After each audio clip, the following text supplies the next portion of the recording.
Very well. Good morning and welcome to our regularly scheduled Board of Supervisors meetings. If you please stand and join me in the flag salute and remain standing for a moment of silence. Ready, salute. I pledge allegiance to the flag of the United States of America and to the republic for which it stands, one nation under God, indivisible, with liberty and justice for all.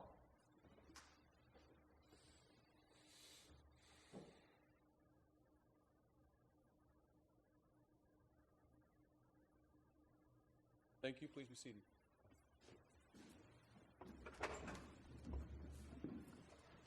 Take up our Board of Supervisor matters this morning, and we begin with Supervisor Vanderpool. Thank you, Mr. Chair.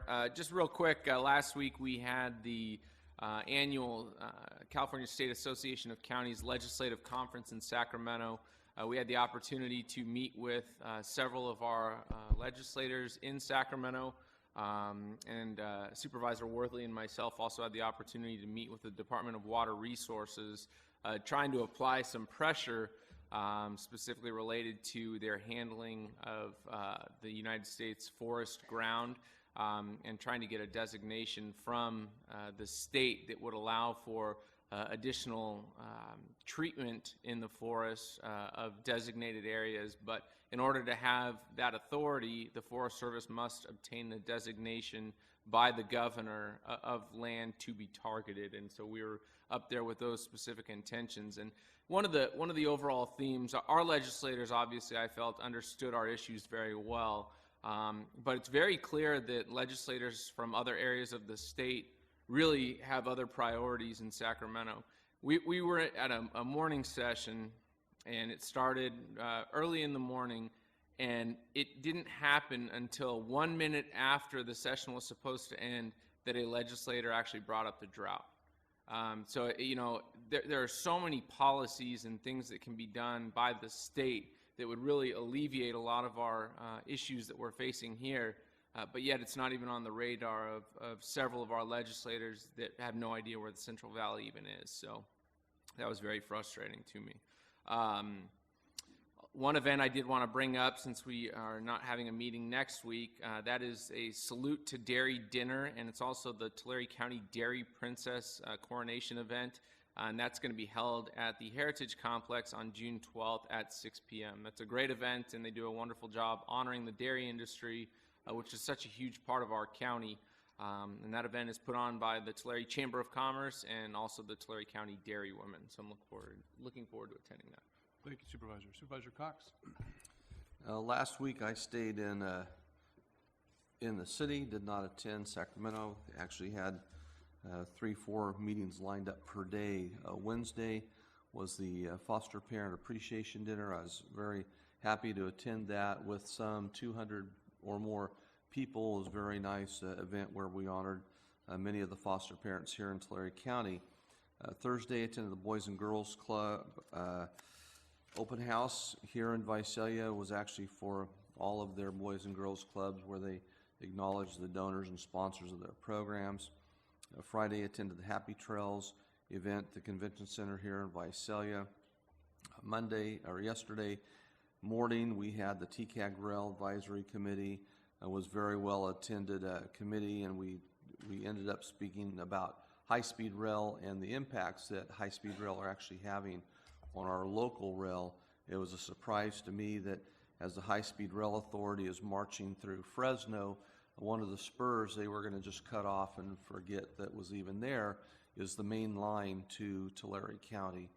It was very interesting, very surprising, but that has been worked out to where they're not going to lose that spur.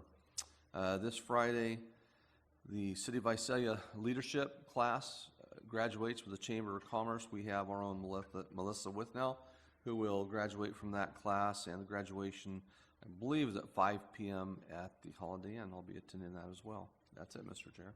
Thank you, Supervisor Cox. Supervisor Rashida. Last week at the CSAC Legislative Conference, I attended the Agricultural Natural Resources meeting, and we had a presentation by someone from Metropolitan Water. And he had one bar graph that struck me, and that was the annual precipitation over a 10-year period. Well, maybe a 15-year period. But what it shows is that we're always in a drought. This drought, we say, is 4 years long. It's actually been over 7. And what happened is we had a spike one year that we had a great amount of rainfall. In 11 years I've been on the board, we've had 2 floods. But in essence, we've always been in a drought. So we have to look at things differently, and that's why surface water storage, groundwater storage is so important. You have to catch the high rainfall snow years. Last night I attended a meeting in Three Rivers where we had our town hall meeting. Their concern obviously is water also. Three Rivers is in a little different position than we are on the valley floor. And we have a groundwater sustainability plan that we're supposed to come up with on the ground, on the valley floor, but they're exempt because they're fractured rock. And fractured rock at this time is not going to be put under the sustainability plan. And their concern is, like all our concerns, is will their wells go dry this summer or not? The one thing that was brought up that's extremely important for the people in Three Rivers, due to our building codes, a lot of the homes have big storage tanks for fire protection. And they need to keep those tanks full all the time, not only for fire issues, but in case their well goes out. So we reminded the people there, and hopefully it's in the local newspaper this week, that keep those storage tanks full because their water system may malfunction in the future. On Friday, I was able to attend with Supervisor Worthley the swearing in of Hugo Loza as our new Tulare County Superior Court Judge.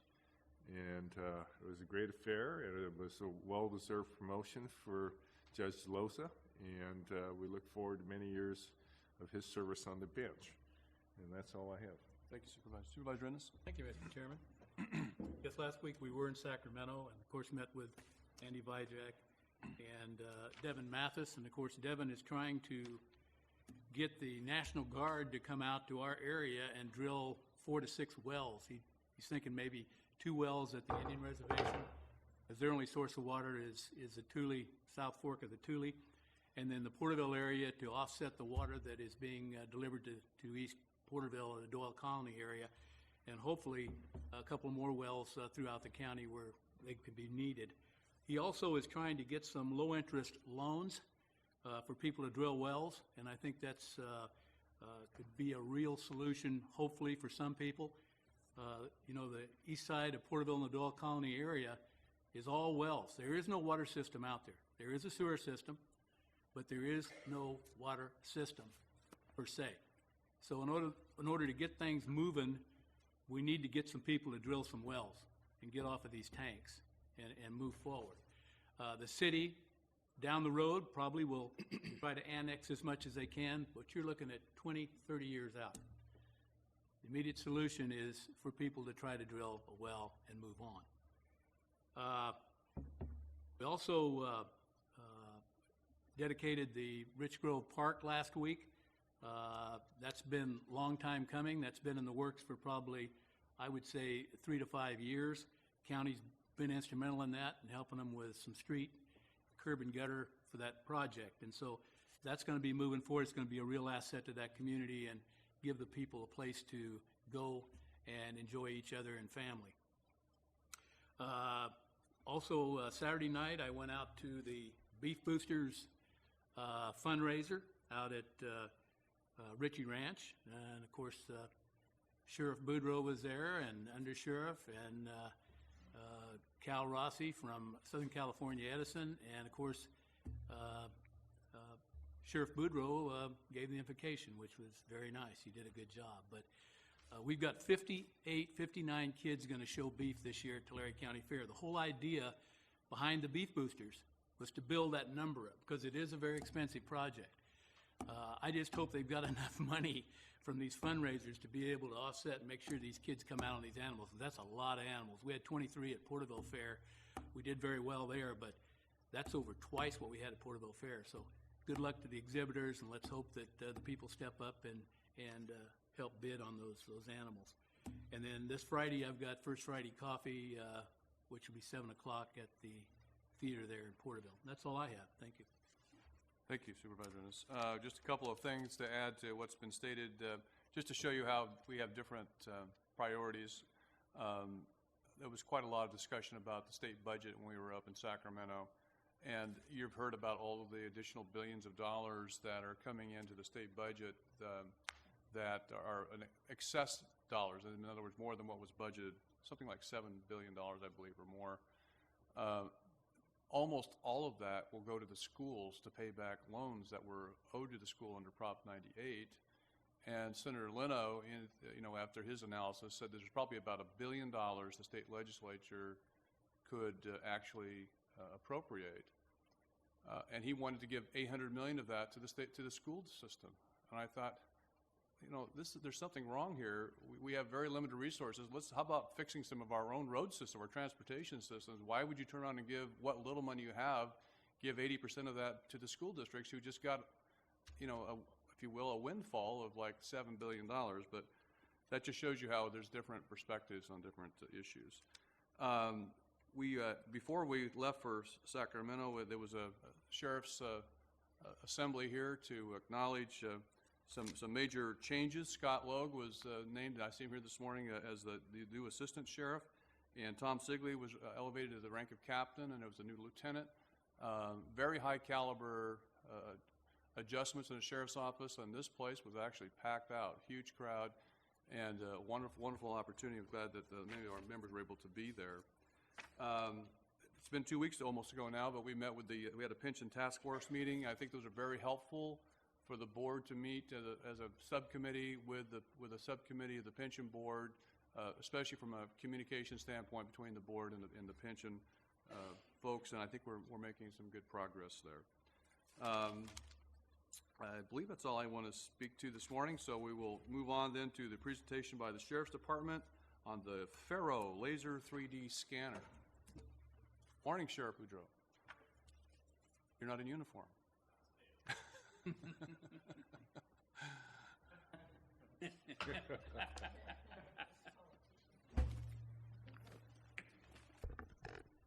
I'll give a few moments for everyone to set up. To Mr. Chairman, good morning, and to the board, good morning. It's always a pleasure to see you. I'm real excited this morning to be before you to keep you informed as to what we're doing with the Sheriff's Department. As you know, I'm very inspired to move forward, to be cutting edge as to technology and what we're doing in the Sheriff's Department, and I just have to applaud this board for your commitment to public safety. You're very kind in moving forward and approving monies for our crime lab vehicle, which has been used over and over again in the field this last year.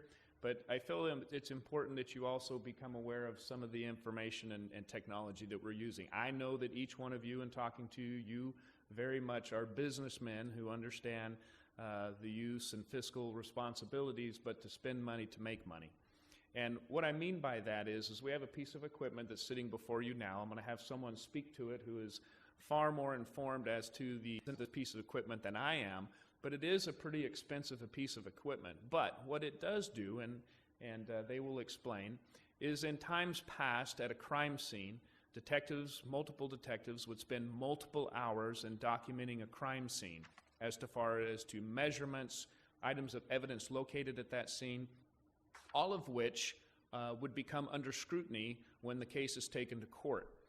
The district attorney oftentimes will ask for further information, which requires detectives to go out and potentially remeasure and do a variety of different things for the purpose of a good case in court. What this piece of machinery does for us is it removes the time frame for multiple hours of detectives on a scene. For example, 3 detectives at a homicide scene may take 6 hours to collect all evidence. This particular piece of equipment, as you see, takes one person to operate and would take approximately 30 minutes or so to collect the same amount of evidence as far as measurements and three-dimensional programming. So although it is an expensive piece of equipment, over the course of time, it absolutely is saving the county money, saving the citizens of this county money, and it's really putting us on cutting-edge technology. The only other department that has this piece of equipment in the San Joaquin Valley, or not even then, it's North County, is Department of Justice correct? The Department of Justice has this piece of equipment where law enforcement has to request to use it. We in Tulare County have this piece of equipment. No other law enforcement agency in the Central San Joaquin Valley has it.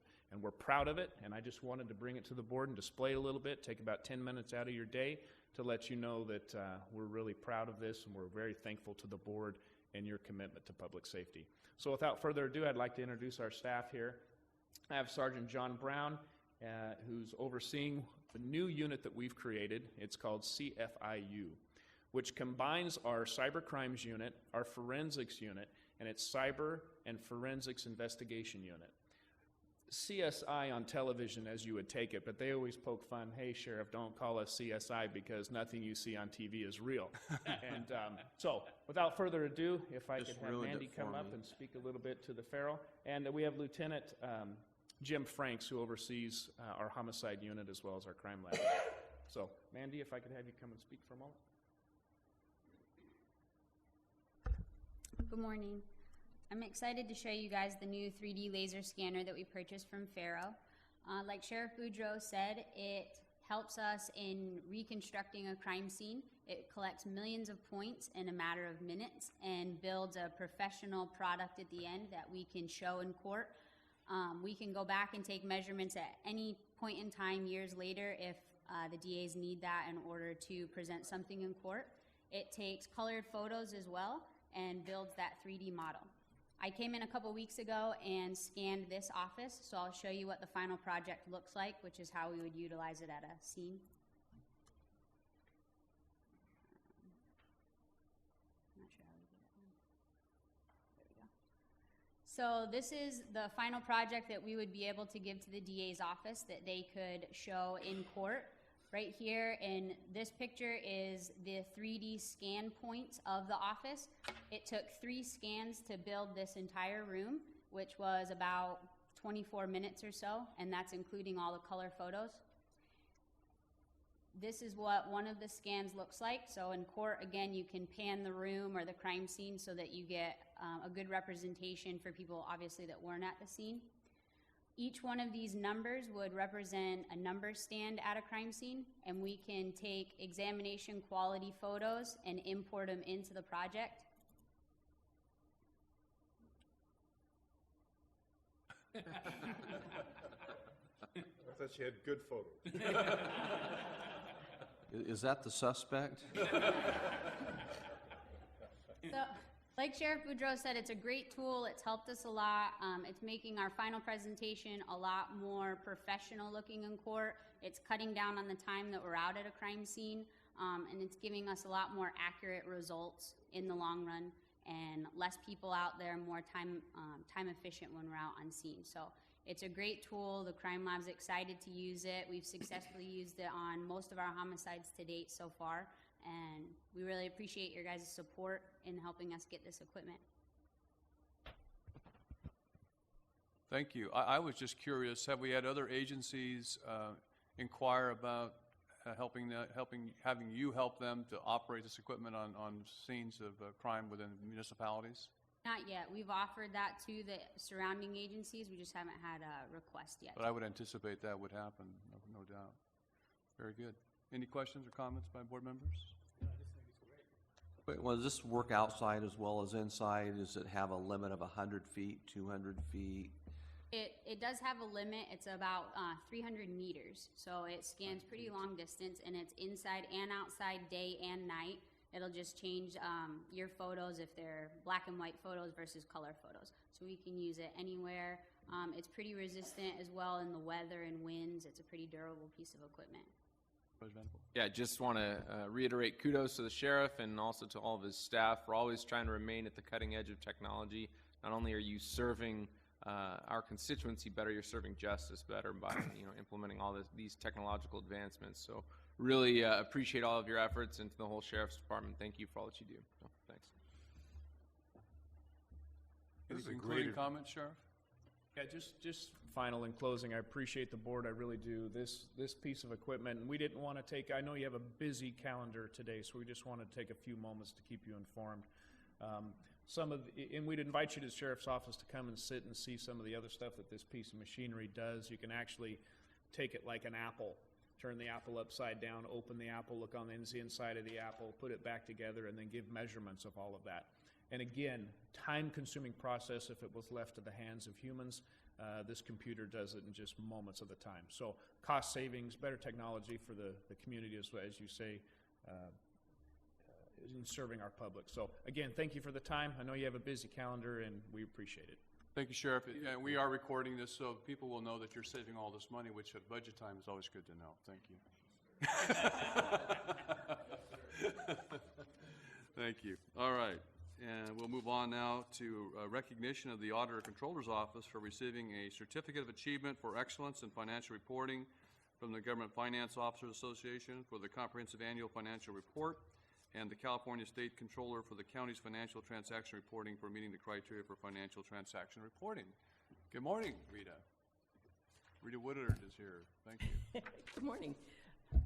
You wanted it to be quick, so I just handed them to you, and you can just present them Well, if I you'd thought like. what I would do is bring maybe, I guess I can bring two of these down. This is kind of this is the hefty one here. Yes, the It's state kind of decided nice. to save money instead do of one sending and a they put little plaque every year. They 12, sent this 13, thing. 14, and we're looking for 15, 16, and I don't know, and it keeps right on going. So This is actually the 19th year that we've received this award. Staff is doing a wonderful, tremendous job. We appreciate the support the board has given us in order to send staff for training and come back and do this detailed work that gives us reports that are transparent to the public.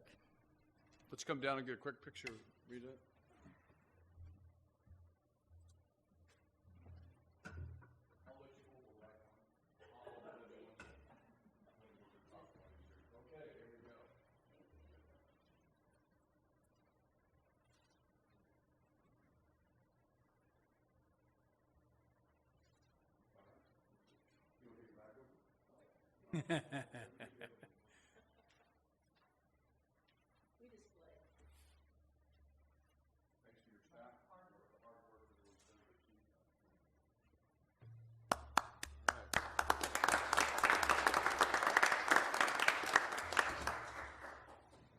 And in case I didn't get heard, I did want to express our thanks to the hard work of her staff for producing this body of work, which resulted in this acknowledgement. Any comments or questions by staff? Just real quick, just again, thank you, Rita, to you and your staff. You do a great job in making sure that the statements that the county produces on an annual basis accurately reflect the financial position of Tulare County. I know it takes a lot of work to do that, and it's a lot of details and a lot of time. So kudos to you and your staff for sure.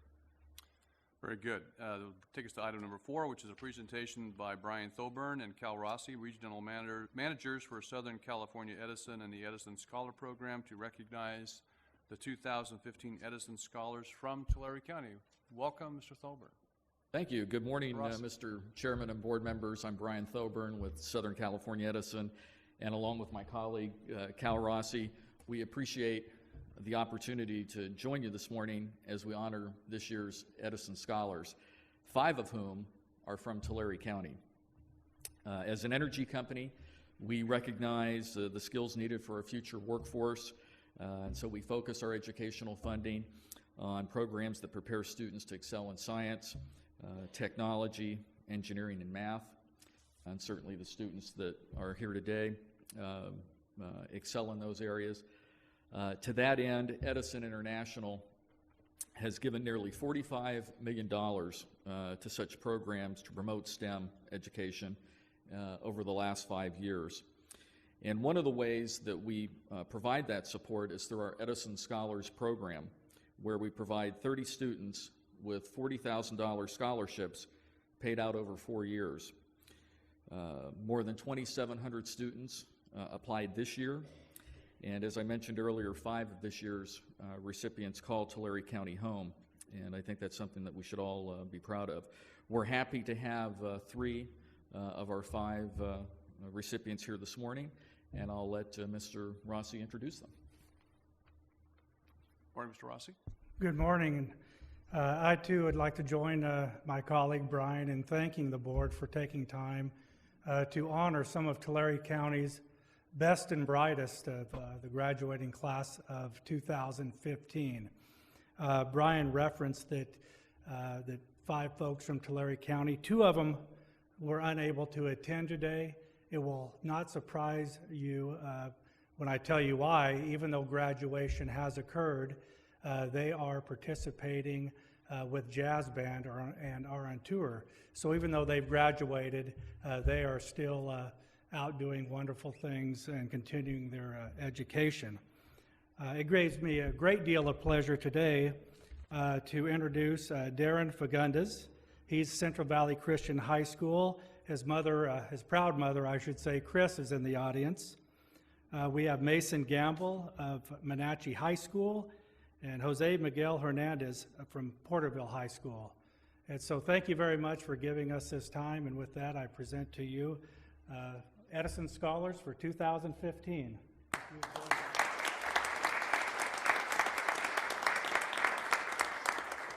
Well, congratulations to all of you. I do want to give our board members an opportunity to say a few words as they make a presentation. Gentlemen. Come on in the well here. Yeah, it's great. You know, I tell these guys, you know, we've got some pretty smart people from over in my area. Don't just look at me as an example. So, no, I'm very proud of these young men here that have won these scholarships far and beyond probably what I could have ever done, and so proud. Jose Andes, here you go, and thank you so much. Keep up the hard work. I know you're going to be great. I know you're going to be very successful. Thank you. Mason Gamble, congratulations to you, and keep up the good work, and look forward to hearing from your escapades in college. So thank you so much. Thank you. Yeah, please, no escapades in college. So I am going to defer my time to each of these young men. This is a surprise for them. I'd like each of them to tell us where they're going to school and what they are going to major in, and I'll present the certificate to Darren Fagundes. My name is Darren Fagundes. I'll be heading to Fresno State next fall to major in civil engineering. Great.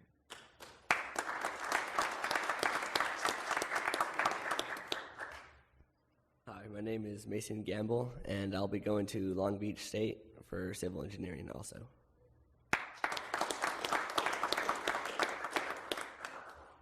My name is Jose Hernandez, and I'll be going to USC in the fall to major in mechanical engineering.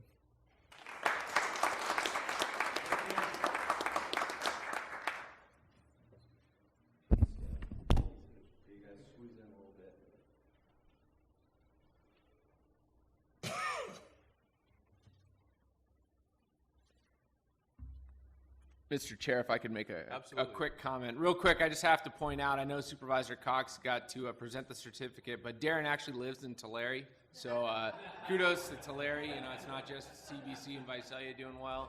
And then also, I'm very proud of Jose. He's going to a great institution, not quite as good as UCLA, but he's going to do very well at USC. And I congratulate all 3 of the award winners for outstanding achievements in high school, and may those achievements please continue in college. Keep working hard, guys. Good job.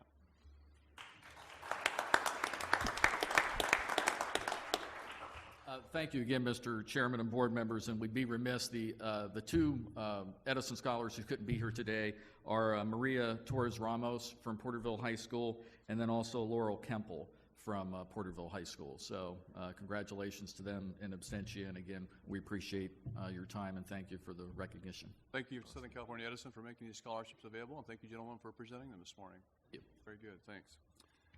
All right, this time we'll take a bite and find public comments. I have a couple of folks who have submitted a request to speak. This is a time when people are allowed to address the board on matters which are not on today's agenda but are within our jurisdiction. I have Amy Dickinson Campbell.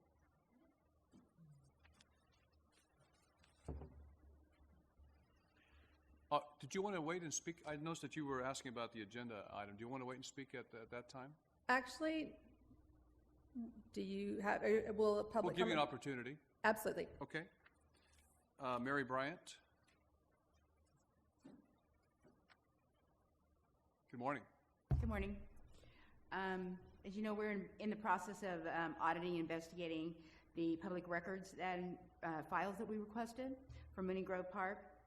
We spent approximately 28 hours so far between 4 of us, consisting of myself and my board members. And what we will continue to do so. We have a long ways to go. We barely made a dent in it. What our conclusion is at this point is we don't like what we're seeing. I have 3 questions for you, supervisors.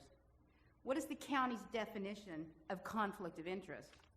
And when does fudging and stretching the truth become crossing the line? And my 3rd question is, why are there trees being cut down at the park today as we speak that are obviously healthy? We expect our leaders to show and be an example of what honest integrity and honor is in our government. We're finding very questionable and outright misappropriation of funds, grant monies, both state and federal, nonprofit organizations that are questionable and doing questionable, unethical acts. I'm requesting the county records of all nonprofit organizations that Tulare County does associate with, and we will be looking at these nonprofits and who is responsible for ensuring these funds and grants are being used appropriately. We see plans for roads and other Mooney Grove facilities being changed into what fits with the different committees and organizations you supervisors are a part of. We see a change from the park that was intended to be so long ago into what the supervisor's idea is of what park really means. In real estate, it's about what the person who wrote it or said it intended, not generations later, someone else's idea. At this time, I have requested for a state investigation into the misappropriation of funds by Tulare County. And we will continue to request federal investigation also. Mr. Cox, you are on the First 5 Commission, which has given grants to Mooney Grove. You're also on the Task Force Gang Prevention, which gives out grants. You're on the Administration of Justice Committee, which oversees local law enforcement, grand juries, sheriff's department, and judges.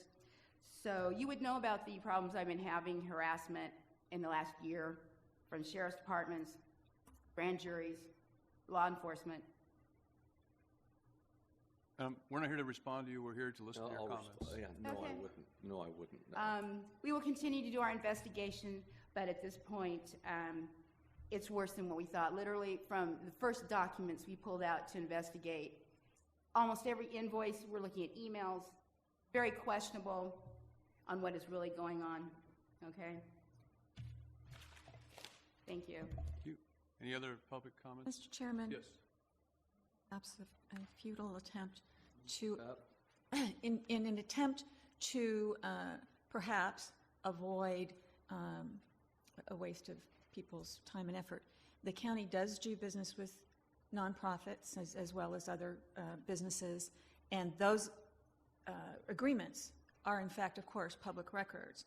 But because the county does business with a nonprofit, we don't have any of their records or its records, nor are we entitled to get them.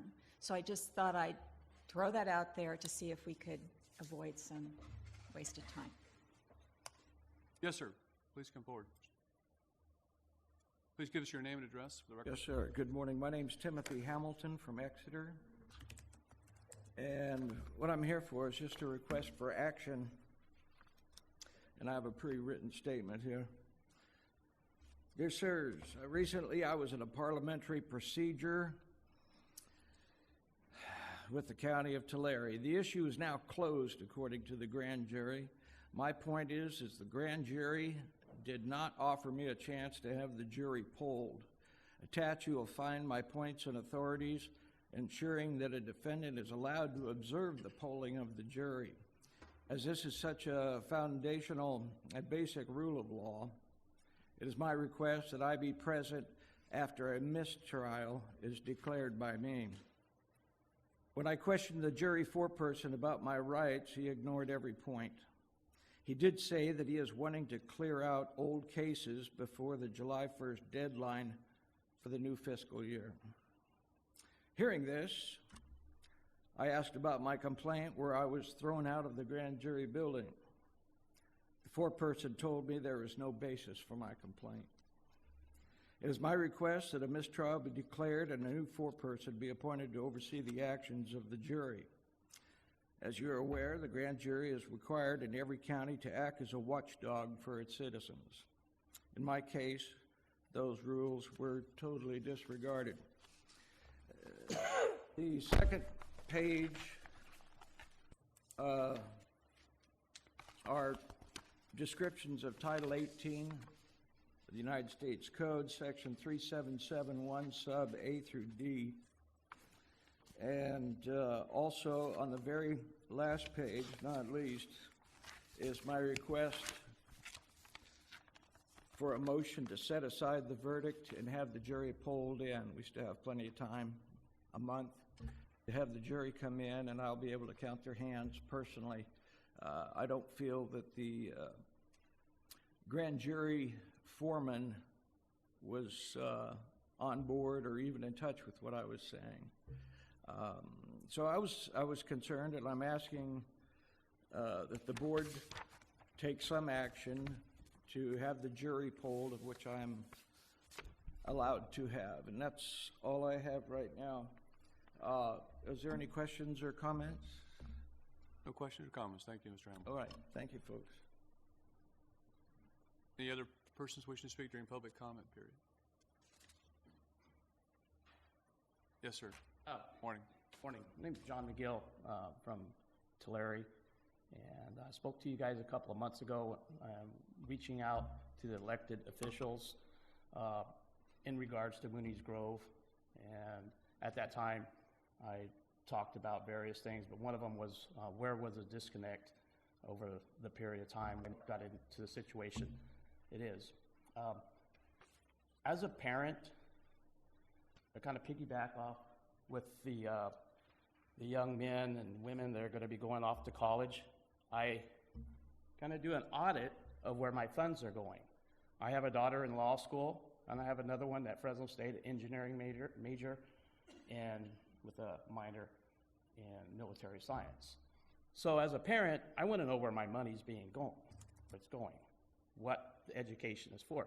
So then I'm reaching out to you, the elected officials of our taxpayers' money.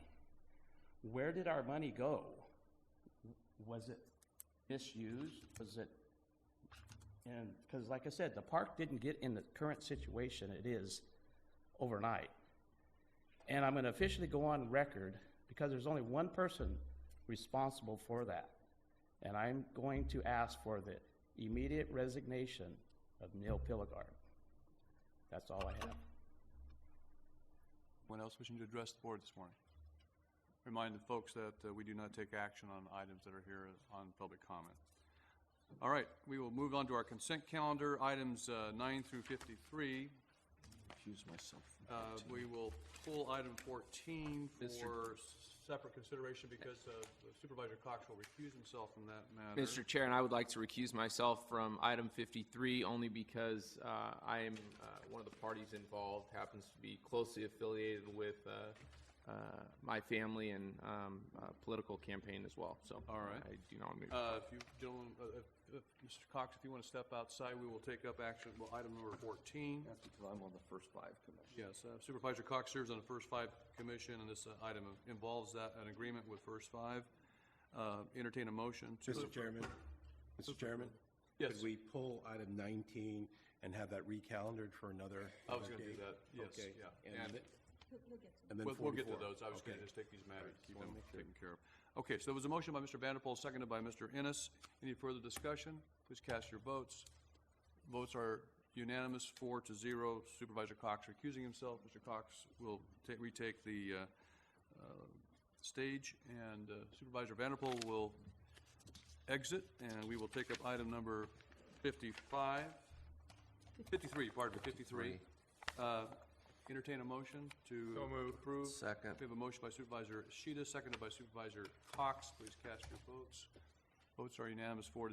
Supervisor Vanderpool recusing himself. Supervisor Vanderpool now regains his seat. We are going to pull item number 19 at this time as we are awaiting action from the city of Porterville. This will be brought back at a later date. Mr. Spada, we're going to take action on item 14, but Mr. Spada would like to speak to that matter before we do take action on the balance of the consent calendar. Mr. Spada? Is this 19? No.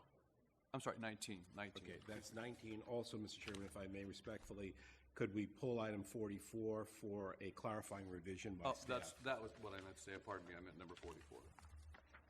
Okay. You were going to speak to that matter? The Public Works Director, if you could just provide the clarifying revision in the resolution.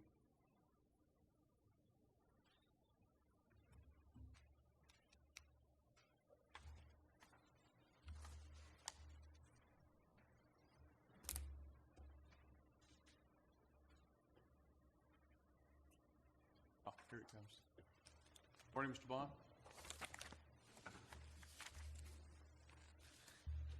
Mike Bond, Army Public Works Chairman, members of the board, CAO, County Council. This revision was to just explicitly state the date of the event for this first upcoming event. I just might add in request number 2, we did work with County Council to add a couple of items there to give us a little bit of flexibility on future events that would not require board action for minor changes on the route, and to encourage complete applications submitted in a timely manner. I'd be happy to answer any questions. Any questions, members? Mr. Chair, I'd move for approval of the balance of consent calendar if there's no one from the public who wishes to address any items. I'll give that opportunity. Given the revision that has been There's a motion. Second. By Supervisor Vanderpool, second by Supervisor Cox. And before we take action, there was a request to speak to item number 17.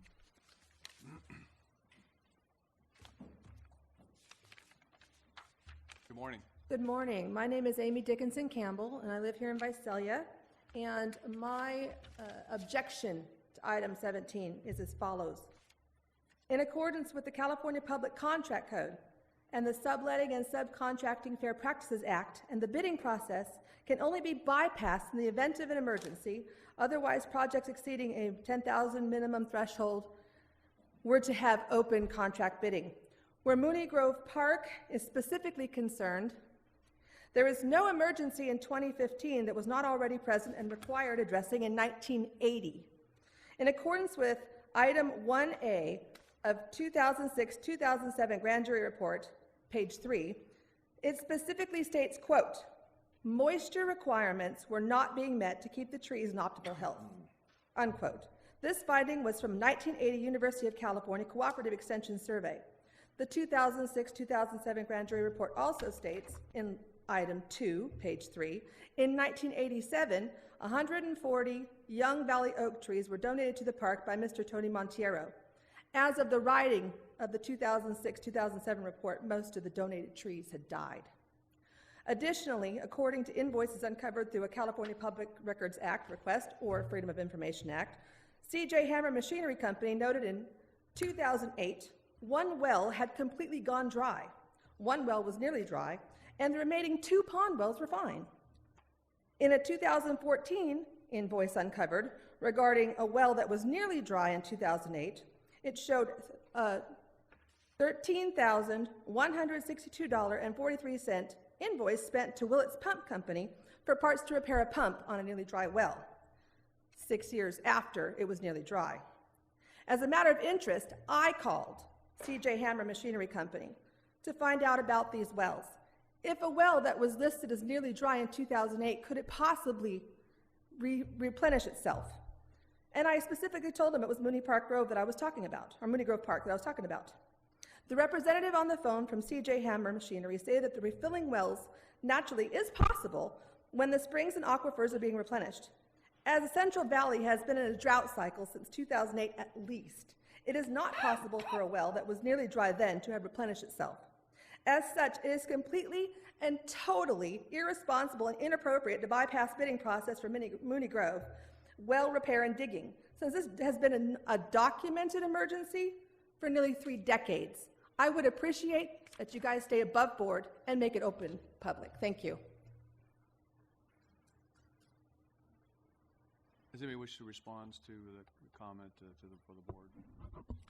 If I may, is Mr. Hess here, but I would like to state for the board, this requires a 4/5 vote for this agenda item.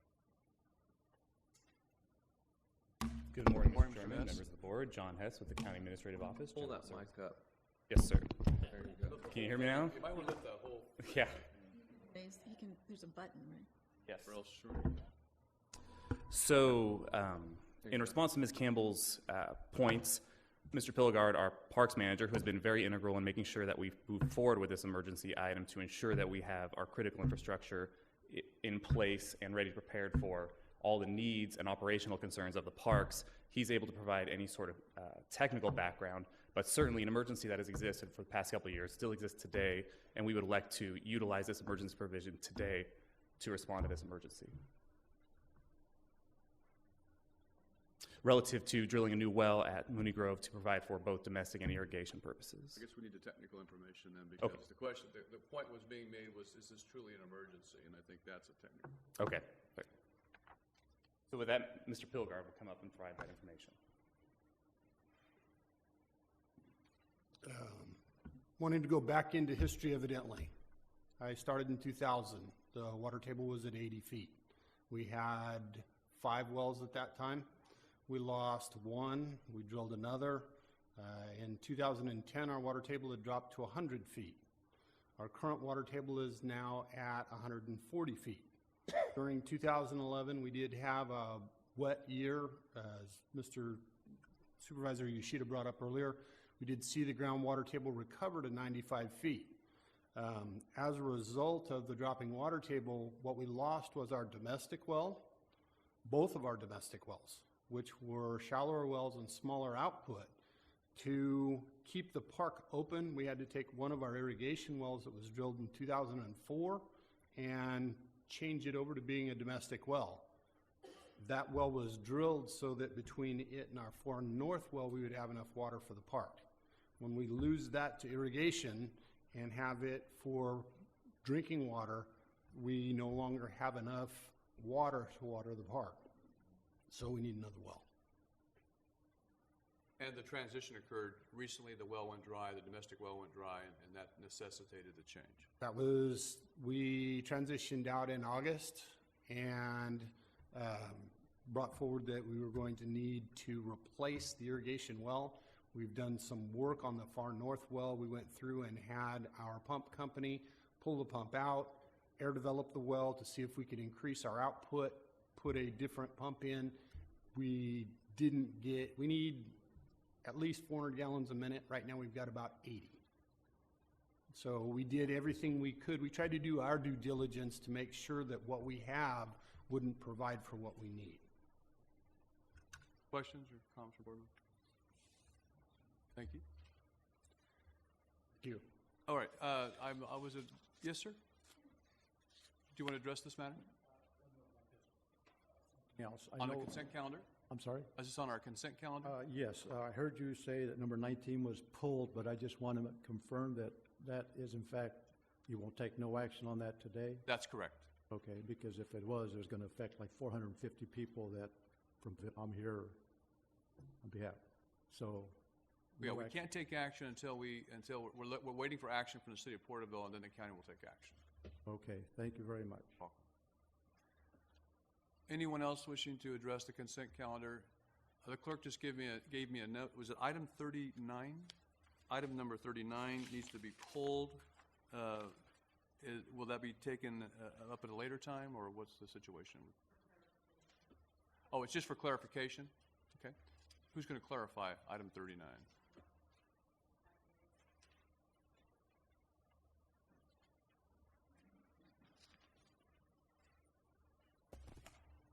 Morning.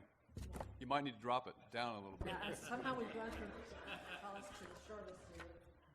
Have to drop it down just a bit. And down just a bit. There, that might work a little better. Morning, Mrs. Yates. Good morning, Board. Peg Yates, Tulare County Information Communications Technology Department.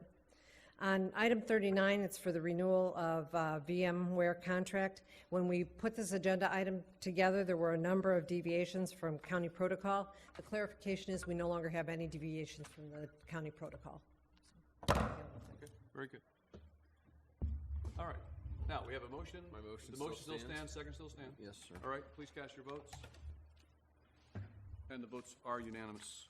We will now take up our untimed items. No, I'm sorry, we will go to our timed items. And the first, number 6, is a public hearing, a request from the district attorney to approve the proposed fee changes effective September 1, 2015.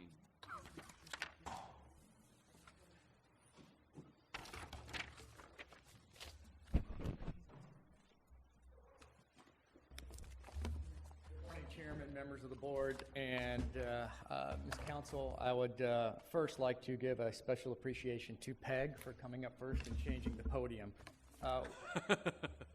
I've got a PowerPoint presentation here just briefly with a couple of slides. I stand before you this morning asking that the board take action to increase the real estate fee that attaches to the recording of some documents by an amount of $4. It's not a request that I take lightly. It's the first time in my official capacity as district attorney that I've done such an action. I will tell you, though, that the board has been very supportive of public safety, and as a matter of philosophy, when I came on board, I made a commitment to protect those vulnerable victims. I honestly feel that the class, if you will, of victims that are impacted by this are vulnerable victims in that, here we go, great, in that really there's two reasons. One, we're seeing, and we have seen over a course of history, the people that are being impacted by fraud in the real estate market primarily are homeowners that are in distress already. And to see a cancer that is fraudsters take advantage of people in that position I think is quite egregious. The other thing that I feel that they are vulnerable because, but for the actions of your district attorney's office, there would be no recourse. Quite frankly, historically, this issue was looked at as a civil matter or as a business contract gone awry.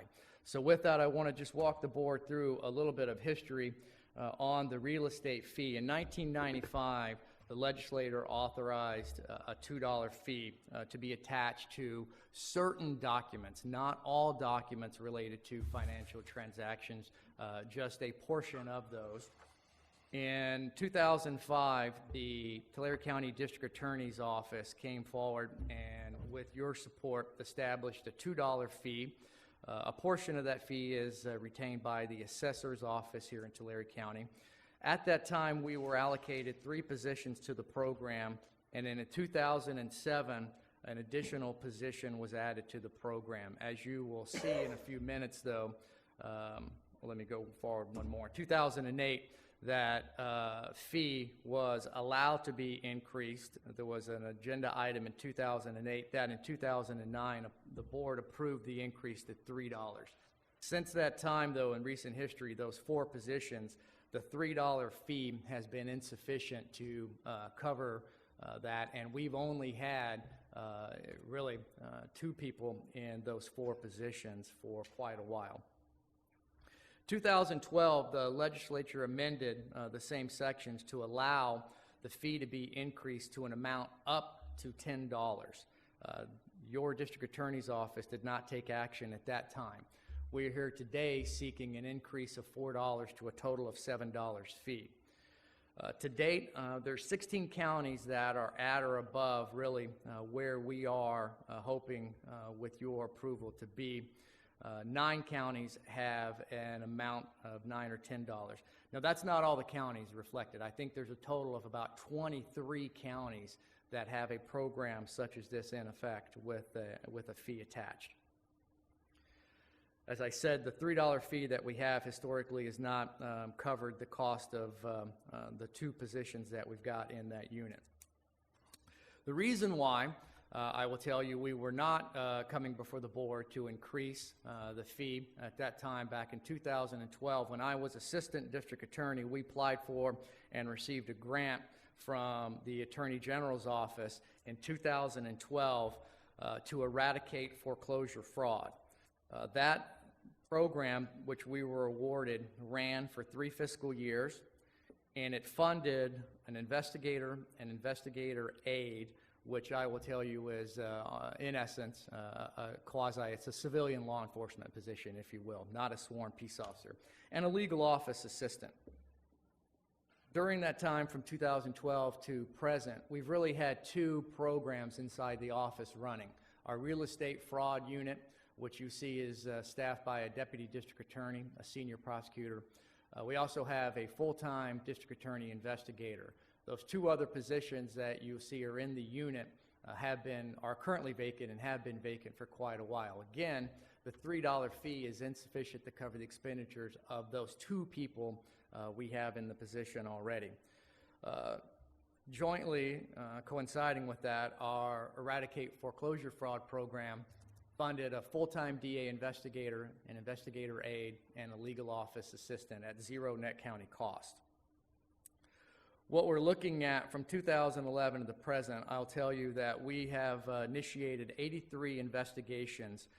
The cases that we've moved forward on reflect about $3.5 million in losses. However, there's to be really realistic, those 83 investigations impacted about $5.5 million of potential losses, but we were able to move forward on about $3.5 million.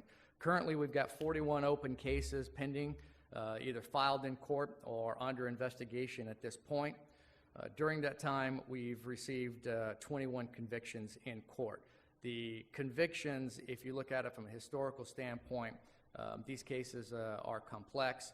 The convictions really started to ramp up 2012, 13, 14, and 15. It took a while for some of these criminal cases, the more complex ones, to work its way through the criminal court system. I'll tell you one case in particular. The defendant company was Star Reliable Mortgage.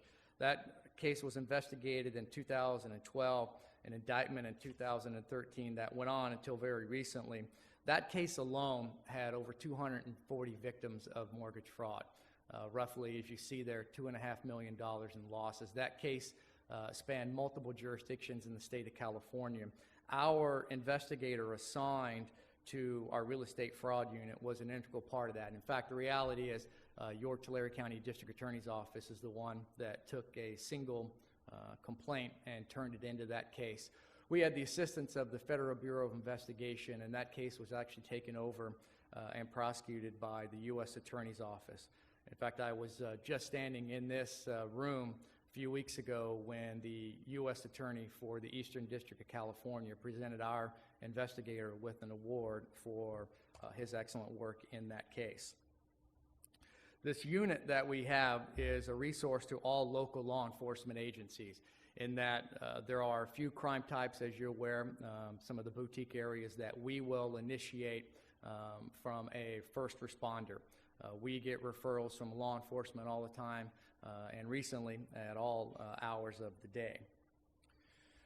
Part of our commitment has been to expend resources to do a lot of public education, and I'll tell you, this is a lesson that we've learned over the years from our elder abuse and our financial elder abuse unit that we've had.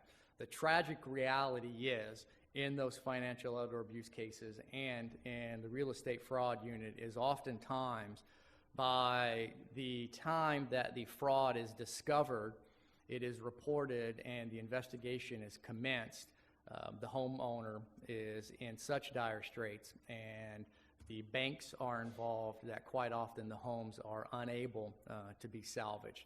So we've tried to do everything we can to prevent that from occurring, either through education to distressed homeowners. In fact, part of the program, every single homeowner that gets a letter of default mailed out from the county gets a 2-page letter front and back from the Office of the District Attorney in English and in Spanish talking about what their rights are and certain fraudulent activity to be aware of. Going forward in 2015 and 16, as we said, the revenue stream for our effort program expires at the end of the month. I want to be, and the members of the office want to be good stewards of your money. So what we are in essence requesting is to reduce or collapse those two programs into one, and in doing so, we are actually going to reduce the program. Currently, we have 5 positions that are allocated and filled.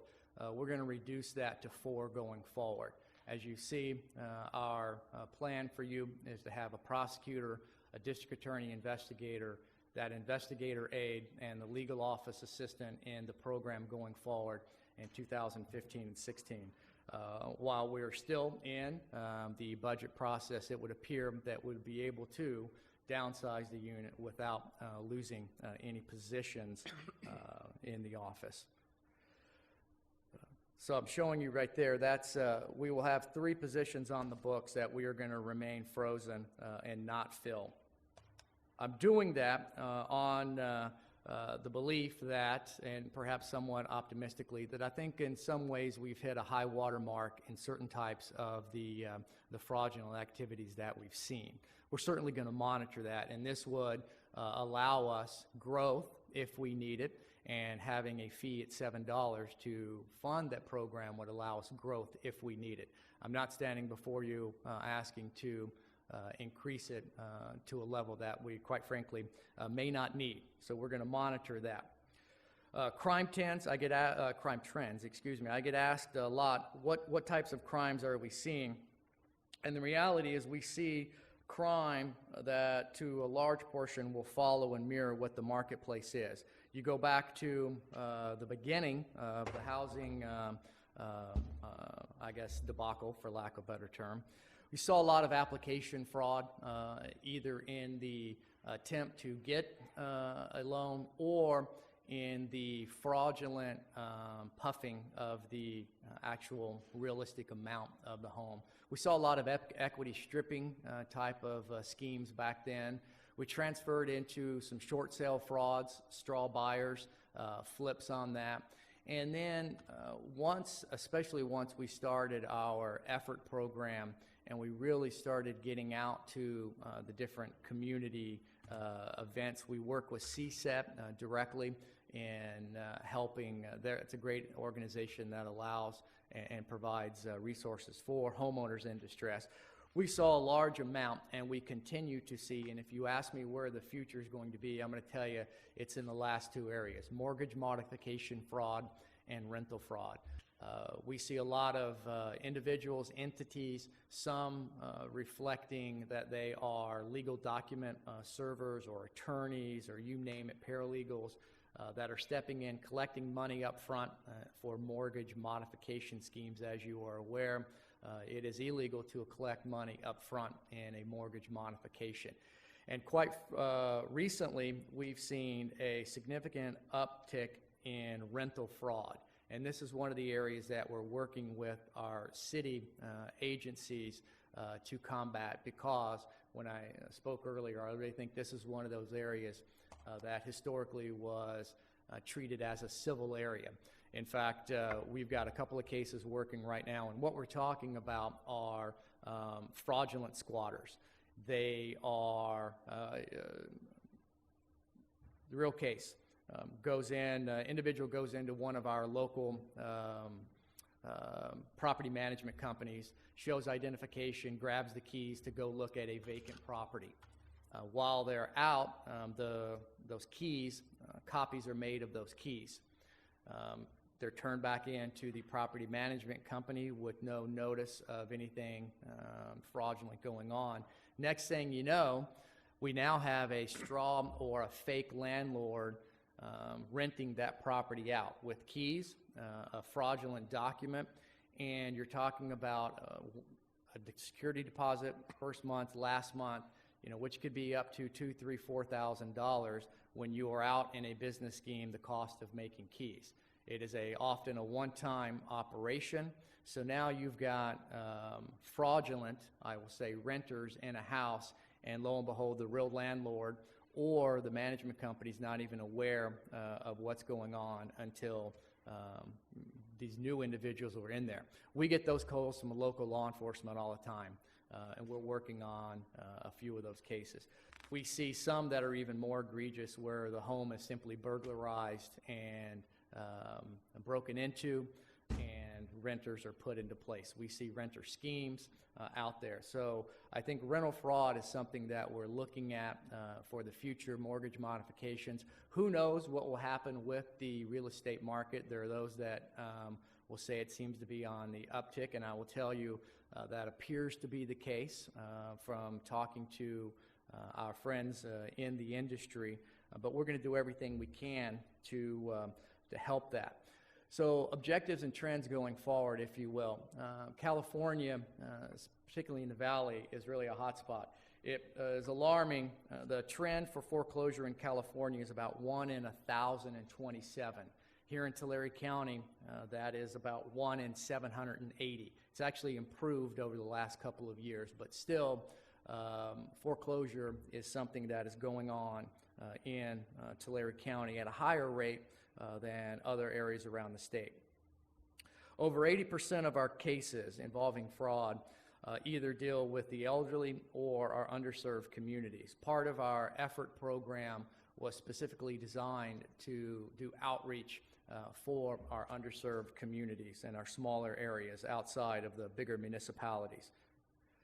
These cases, as you can imagine, are complex, multiple victims, and 80% of them span multiple jurisdictions outside of Tulare County. That's why the role of that investigator aide is so critical, because someone has to get into a car and drive to those other areas and check and pull documents that are involved in the transactions.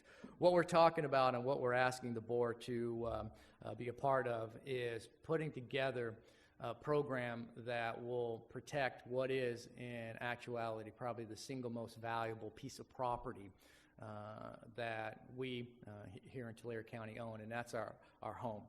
The other thing that we're able to do is to provide some stability in the marketplace and the community. We want the housing market of Tulare County to prosper and to grow.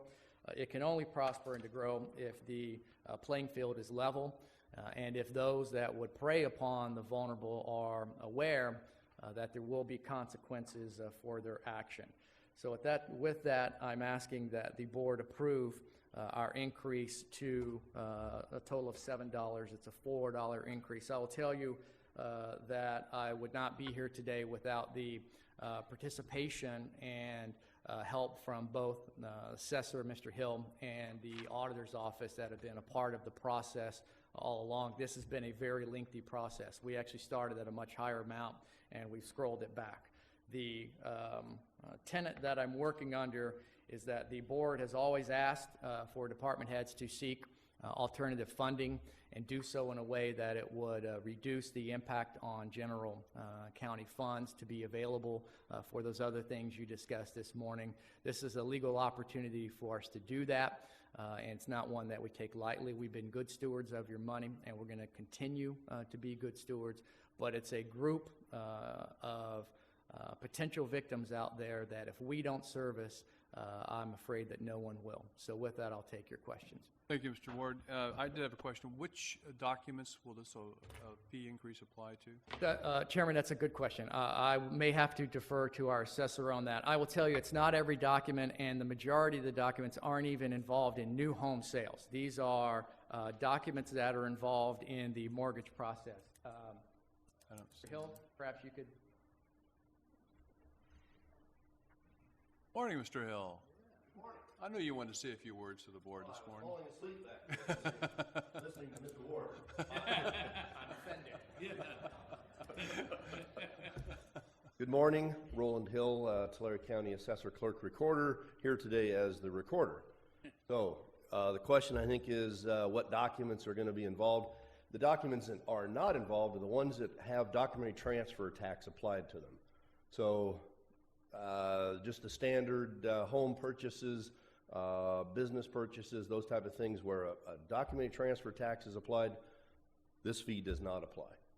Gift deeds would be subject to the fee? Gift deeds, any type of real estate transaction, foreclosures, lending documents, those kind of things, yes. Deeding into trust and so forth, But where there's no if there are consideration. documentary transfer taxes applied, then it is not. Okay, very good. So last year, we had about 70,000 recordings, and about 14,000 were documentary transfer tax documents. Gives us a good idea. Okay. Yeah. Any other questions by board members? I just have a question, Supervisor. This is actually for Mr. Ward. I see that the in terms of outreach related to this effort, you did publish notice in the Visalia Times Delta twice. Did you speak with the Tulare County Association of Realtors at all related to this? Not as of last couple of days, I have not. I will tell you that the association has referred a number of cases to us from members that we are investigating. And so I would not in any way stand before you proffering a position from them on that. But I know I'll tell you that we work with them. And again, this is not new home transfers. This would deal with those individuals in the mortgage, the foreclosure process. So, Thank you. Any other questions? This is matters we have set for closed session. I'd like to have council address us on this matter. We'll go into closed session.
Thanks, Lily.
document in here, and I could only open the cover sheet, not the rest of the document. Here to Dropbox, which is like actually where I usually look at it. I went here first, and it just locked. Couldn't get anything out of it. Here, and all it had was the cover sheet. So then I made a phone call to say, then they didn't ask me the question. Lily says he's fixed.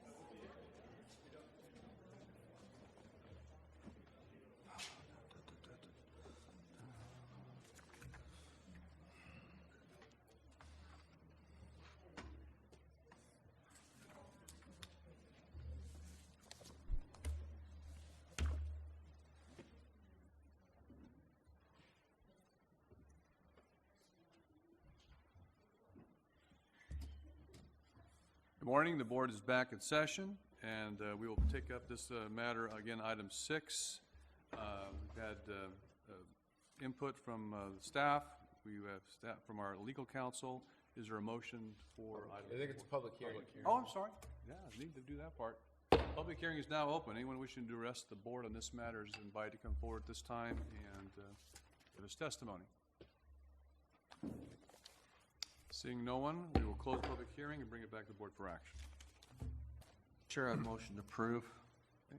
Second. Motion by Mr. Cox, seconded by Mr. Ennis. Before you vote, I'd like to add a couple comments.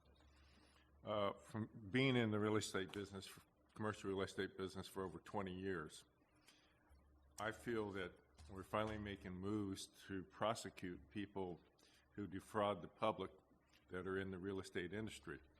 And I firmly believe we don't prosecute enough of those people that are out here. But because of the process of prosecuting real estate fraud, it takes so long and it's so complicated to put the case together because you have to wade through all the paperwork. It doesn't seem like we're getting a big return for the amount of dollars we're spending. But it's just the nature of the case. And I would like to see more prosecutions and more time results from the real estate fraud division. But I truly understand their mission, and hopefully we get even better at it so we can clean up the real estate business from the salesman to the mortgage broker or to family members who defraud with false deeds. And Mr. Chair, I'll just make one other comment. You know, it's always difficult to increase fees, and I think that there, in the presentation that was put before us a little while ago by our district attorney, you know, it said that it was really advocating for a particular population. This could advocate for and could potentially benefit the entire population. You know, you may not be a victim of fraud today. You may not have family members, friends, members of your community that are victims today. But tomorrow it very well could affect you. And so you paying into this system or into this program could absolutely benefit you or someone you know, one of your family members at some point down the line. So I can definitely see the benefit from this program, and it needs to be fully funded for our office to continue doing its good work. Before we cast votes, I will make just this general comment that I will be in opposition to this. I fully support the district attorney's program. My concern is solely with the way of levying the fund to pay for it. In my mind, this is more in the nature of a tax than a fee.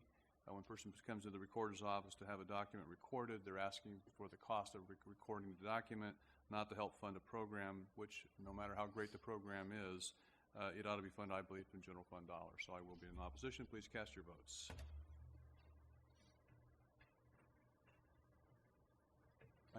Steve's no button doesn't work because he never does it. It never works very well. I usually vote yes on things, but I am voting. There it is. Okay. So the vote is 3-2? 3-2. The reason I cast my vote too, I have a real problem with between fees and taxes. And this is that gray area that that sometimes we face.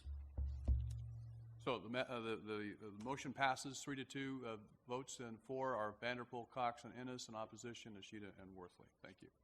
We take up our next public hearing, item number 7, which is a request from the Resource Management Agency to consider request for PAC 14-002, a partial cancellation of the land conservation contract.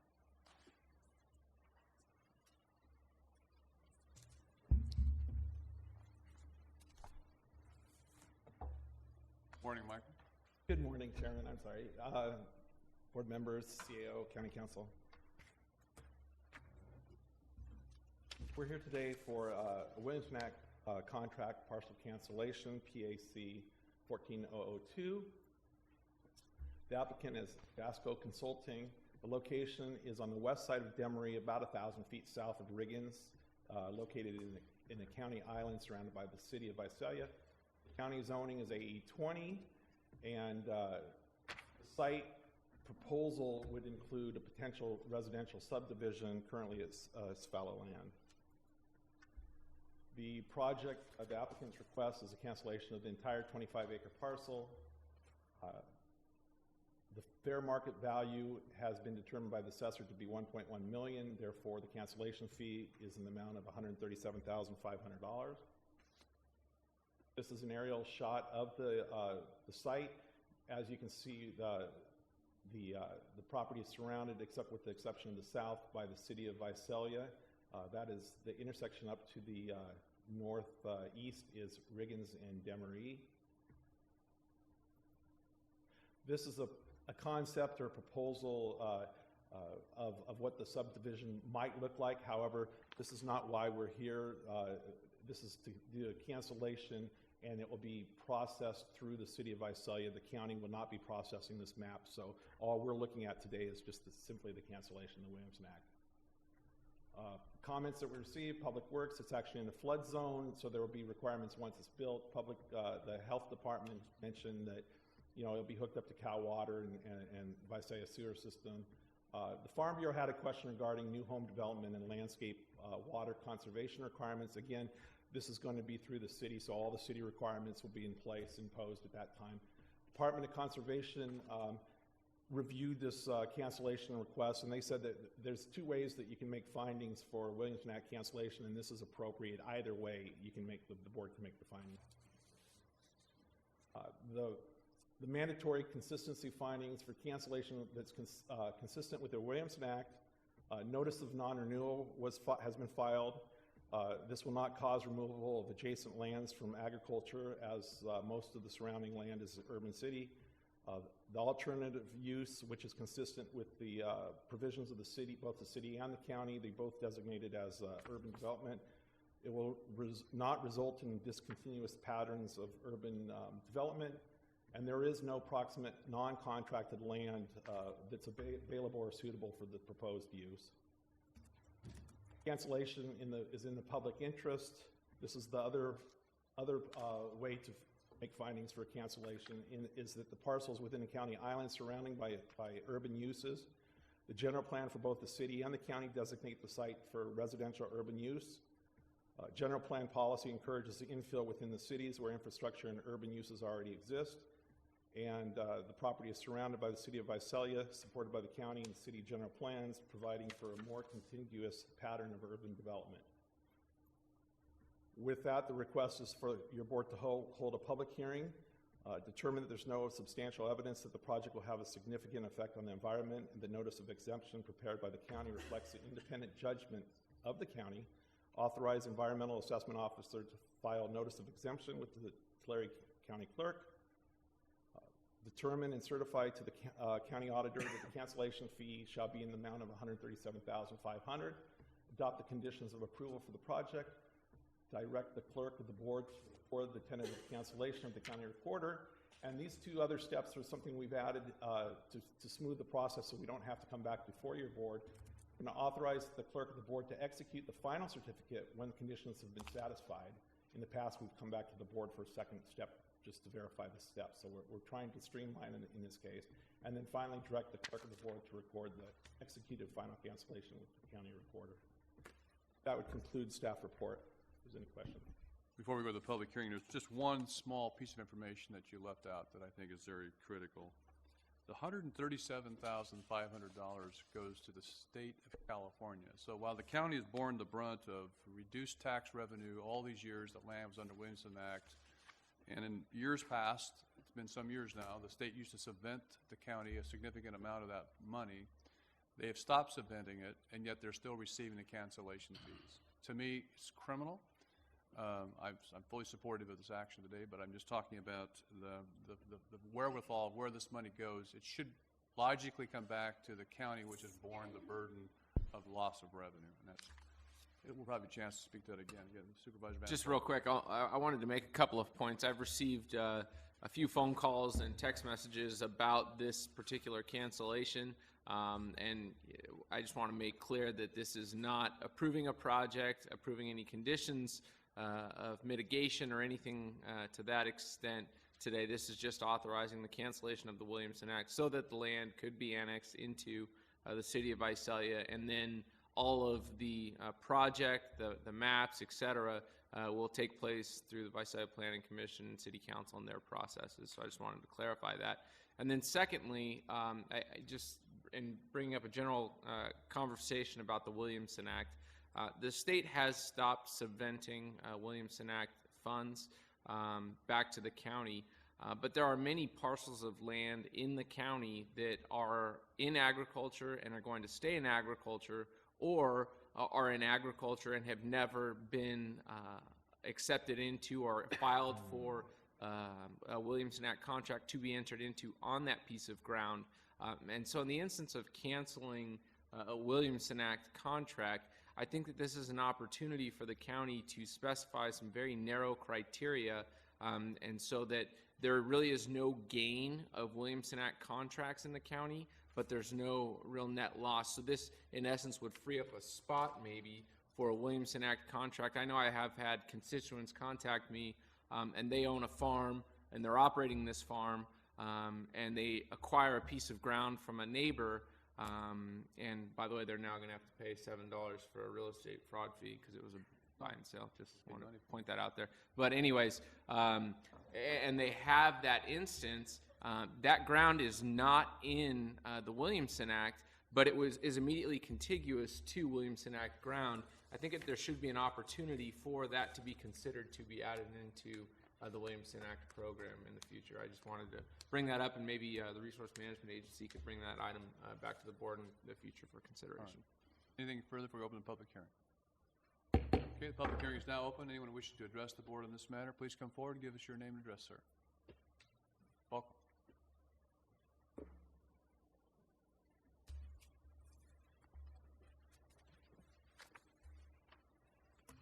Morning. My name's Stuart Sorensen. Live at 4235 West Reagan, Visalia. Our county property backs up to the proposed annexation site. Williamson Act is the common name for the California Land Conservation Act of 1965. One of the purposes is to restrict parcels of land to agricultural use or related open space. A Williamson Act contract is an enforceable restriction pursuant to Article 13, Section 8 of the California Constitution. Contract cancellation is an option under limited circumstances and conditions set forth in Government Code 51280. Landowners must petition the appropriate agency for tentative approval of contract cancellation. The Board of Supervisors must consider the petition utilizing two guidelines set in place. That being that cancellation is consistent with the purposes of the Williamson Act and that it is in the public interest. How can you claim that building 117 new homes in the middle of a drought is public interest? Two of the parcels surrounding the proposed housing development have 48 acres of income-producing fruit trees, and they have recently had to deal with well problems. I'm talking about the Viva Blunt ground, which has been in the same family since 1859. Let it be noted that the Resource Management Agency did not consult the Department of Water Resources to consider water availability, but they did require a geological, hydrological report per section 7052.2, the Ordinance Code of Tulare County. This report shall contain a general analysis of certain factors, one of them being the probability of a permanent groundwater supply on the property adequate to supply anticipated needs of the proposed alternate use. Where are the required 6 copies, and what information do they contain? Yet the county has determined, quote, that there is no substantial evidence that the project will have a significant effect on the environment, unquote. As far as in the public interest, landowner investor was asked, what public concerns substantially outweigh the objectives of the Williamson Act and support the cancellation request? His answer, agricultural use and farming practices are not desirable to adjacent residential uses due to the generation of dust and noise. What a ludicrous statement. Who was there first, the farmer or the new home buyer? What is more important to the public interest? Raising food to feed the state and the nation, or your new home with the 25,000-gallon pool? Government Code 51282 states that cancellation is not a right, and the existence of an opportunity for another use of the property is not sufficient cause for cancellation. To sum up, the Department of Conservation states that Williamson Act contracts are not intended to be canceled, and therefore the 9-year non-renewal process has been identified as the legally preferred method for terminating a Williamson Act contract. I believe it's 8 years now. State of California Attorney General's Office has opined that cancellation is impermissible except upon extremely stringent conditions. And the California Supreme Court... Morrison, are you about to wrap up? Yes. And the California Supreme Court has stated that cancellation is not appropriate, where the objectives are served by cancellation could be served by non-renewal. I urge the board to do the right thing and reject this petition request at this time and resume this discussion in 2023 as per the law. Thank you. Anyone else wishing to address the board on this matter? Mr. Chairman? Yes, I have. Oh, I'm sorry, there's a person. Come forward, ma'am. Use this microphone over here if you like.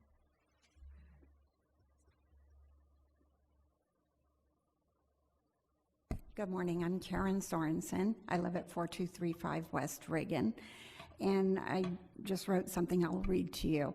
Central California is known as the breadbasket to the nation. However, agricultural land is rapidly disappearing as new subdivisions are taking over open spaces. Our biggest investment, probably like most of you, is our home property. We've worked hard for what we have, and we do not wish to see it decline in value due to a subdivision of about 117 homes with 6,000 square foot lots.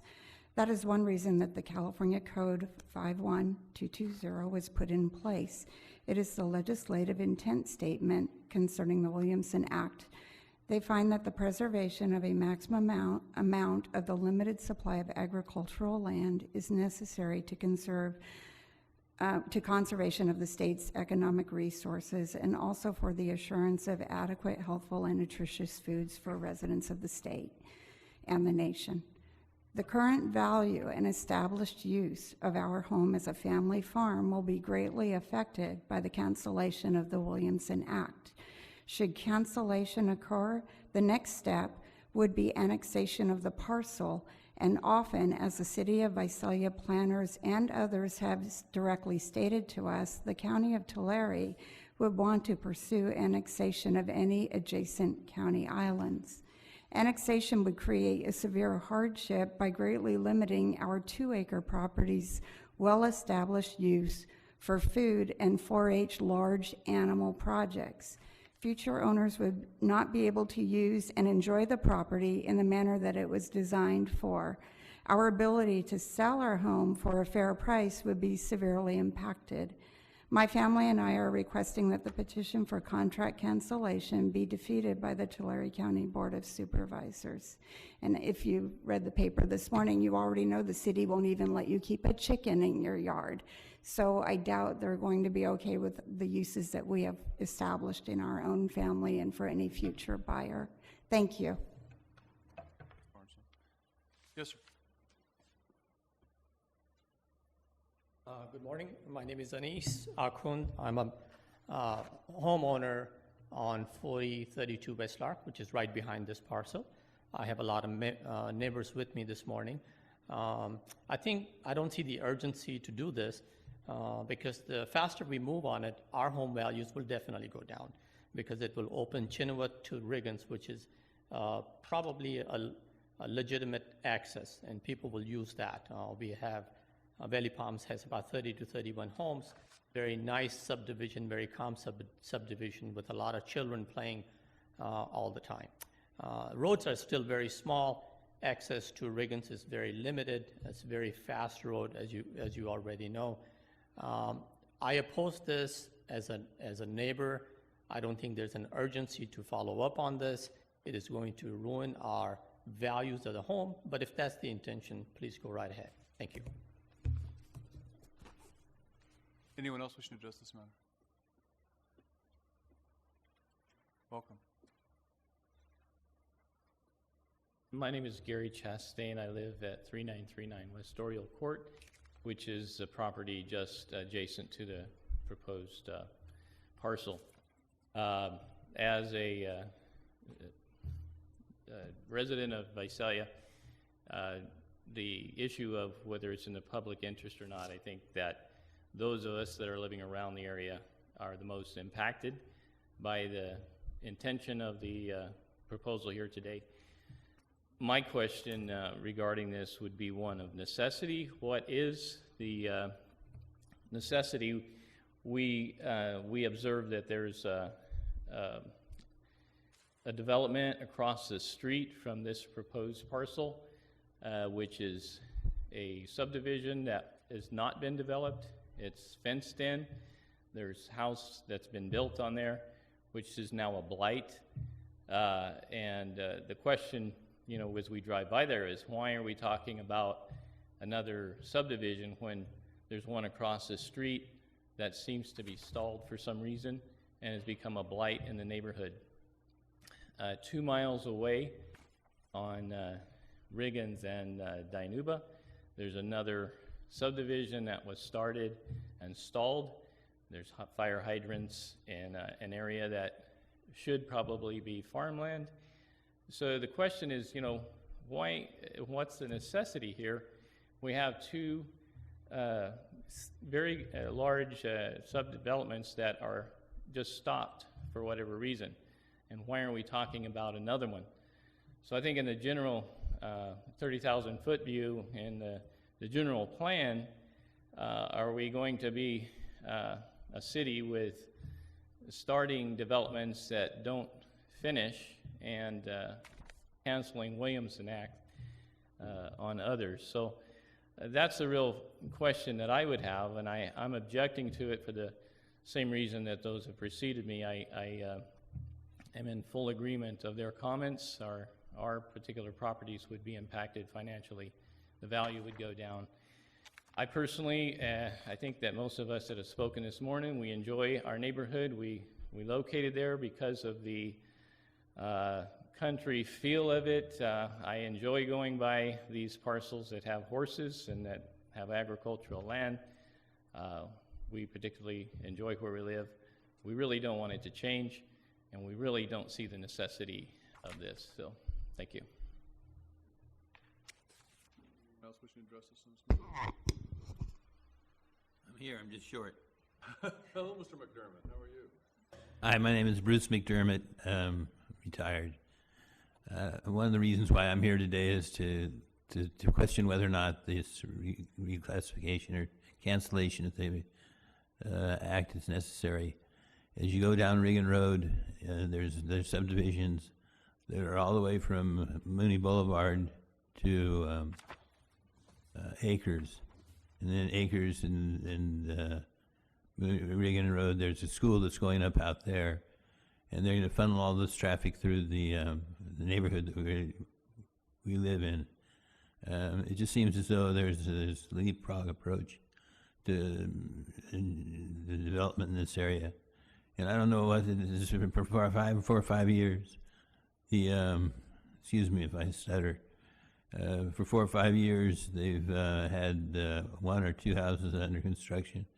Now they're under construction. They're tearing apart houses, and it's just an eyesore. And so we're building in urban blight into the new area out here, north of Visalia. So I just hope that the county would or the developers would take a good look at the area that's going to be developed in the not so distant future. I mean, somebody's money is being burned up by those houses being vacant out there. So I'm assuming that may be developed sooner than later.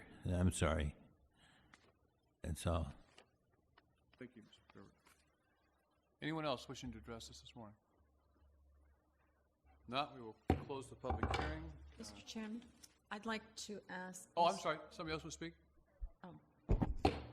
Just reopen.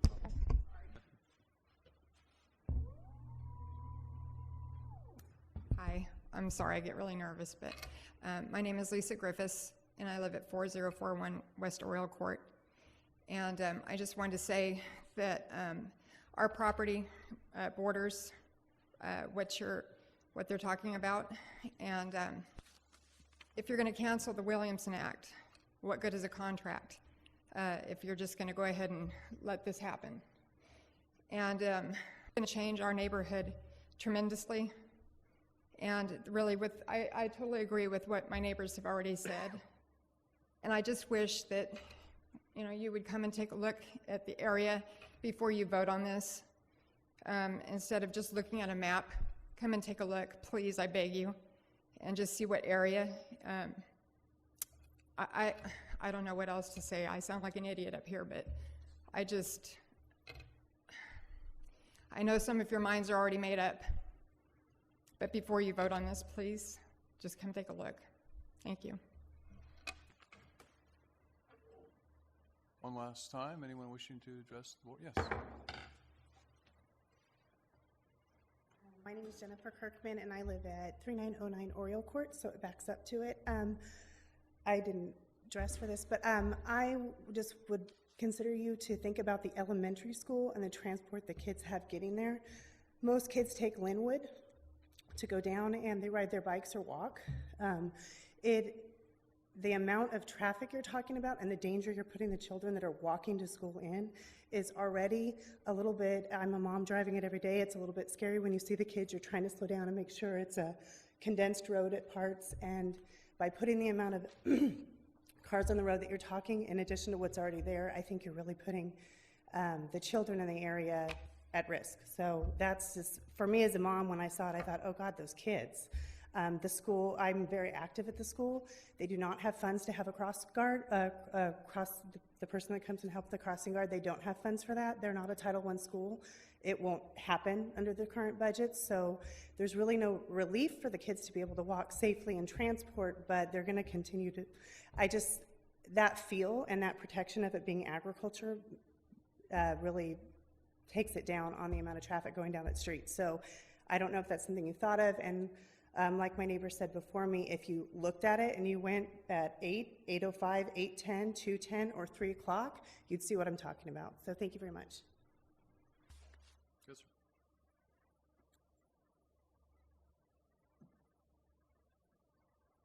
sir. Good morning. Good morning, Mr. Chairman, Board. Thank you. My name is Tom Griffiths. My wife Lisa was up earlier. I also live on Oriole Court, which is a subdivision just north of this proposed development. Concerns, I agree and don't want to repeat and spend much more time on what has been said by the neighbors and the other property owners. Traffic patterns, just Chenoweth now being cut through from the subdivision to Riggin. There'll be two 90-degree turns through a small subdivision with a lot of children playing in that subdivision concern me. Another thing that concerns me is 6,000 square foot lots, which means two-story homes, bounded by our homes, which are single-story. There will be two-story homes looking down into backyards of single-story homes we purchased out there for the area being so nice and open. Our lots are twice to 3 times the size of the lots they're proposing. The water system, everything, I totally disagree with the canceling of the Williamson Act, and so much open ground available around there with Sterling Oaks to the east, not developed. It's been developed but not built. A lot of ground available for homes to be built on. For some reason, they're not being built on, so I vehemently oppose this action. Thank you. Anyone else wishing to address this? Close the public comment period, bring it back to the board. Yes. Chairman, may I ask a question to clarify for the record Yes. of Mr. Washington? Mr. Washington, the first gentleman who spoke, Mr. Sorensen, mentioned that there was some sort of hydrogeological report that was missing. Do you have any idea what that I do not know that. And again, we have another issue that was brought up was the Department of Conservation talking that we have a letter in your packets, the final letter in the packet, where it's 4-letter page letter, in-depth review of this particular site, making the findings. And in the conclusion, it says, based on review of the cancellation petition and county prepared findings, the Department of Conservation believes that the County Board of Supervisors should be able to make the required findings for the cancellation. So this has been thoroughly reviewed at the state level. Appreciate that, sir. The only other comment I'd have, Mr. Chairman, is if your board wishes that this matter is set for closed session. Yes. I had another question of Mike. What is the current expiration date on the Williamson Act contract? Well, it was non-renewed in May, so it'd be... It's 10 years. 9 years, actually. 9 years out from now. Let me explain something about the cancellation. Even if it was in its 9th year,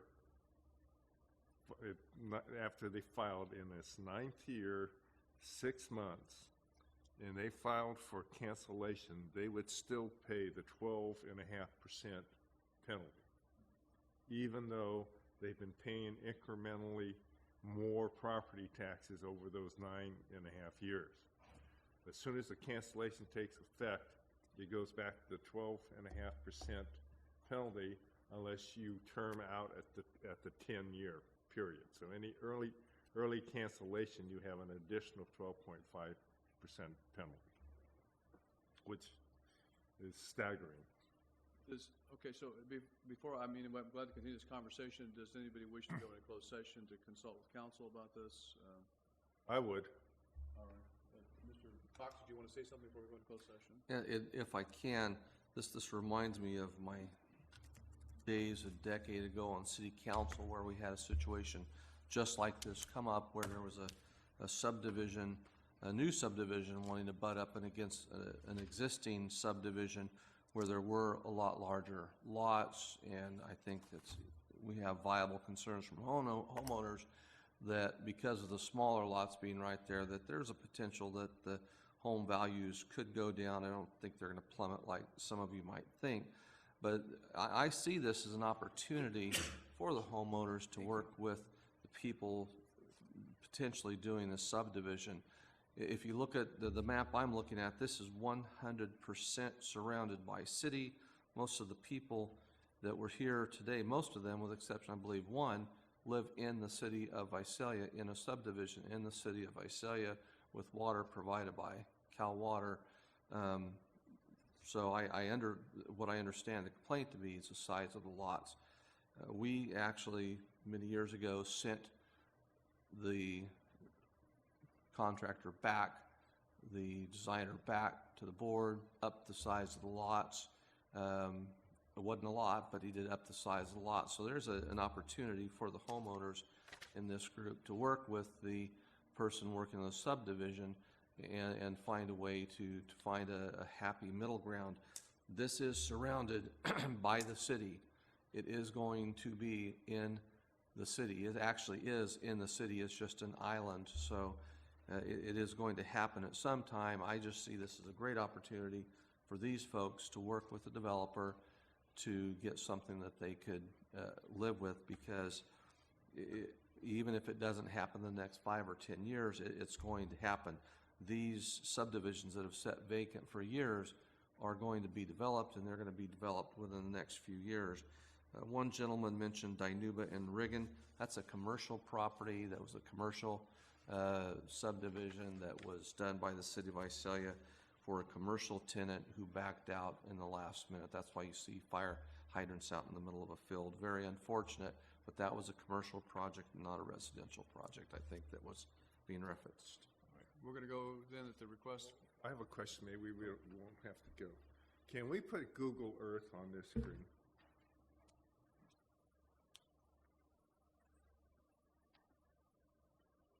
I don't have it loaded here. Do you have it on that computer? Let me see. Let me see if I can find it. So it's tied to the internet, so you should be able to. Candace, you want to let him out? We can go to closed session while you're doing that, but there's a reason I asked for it.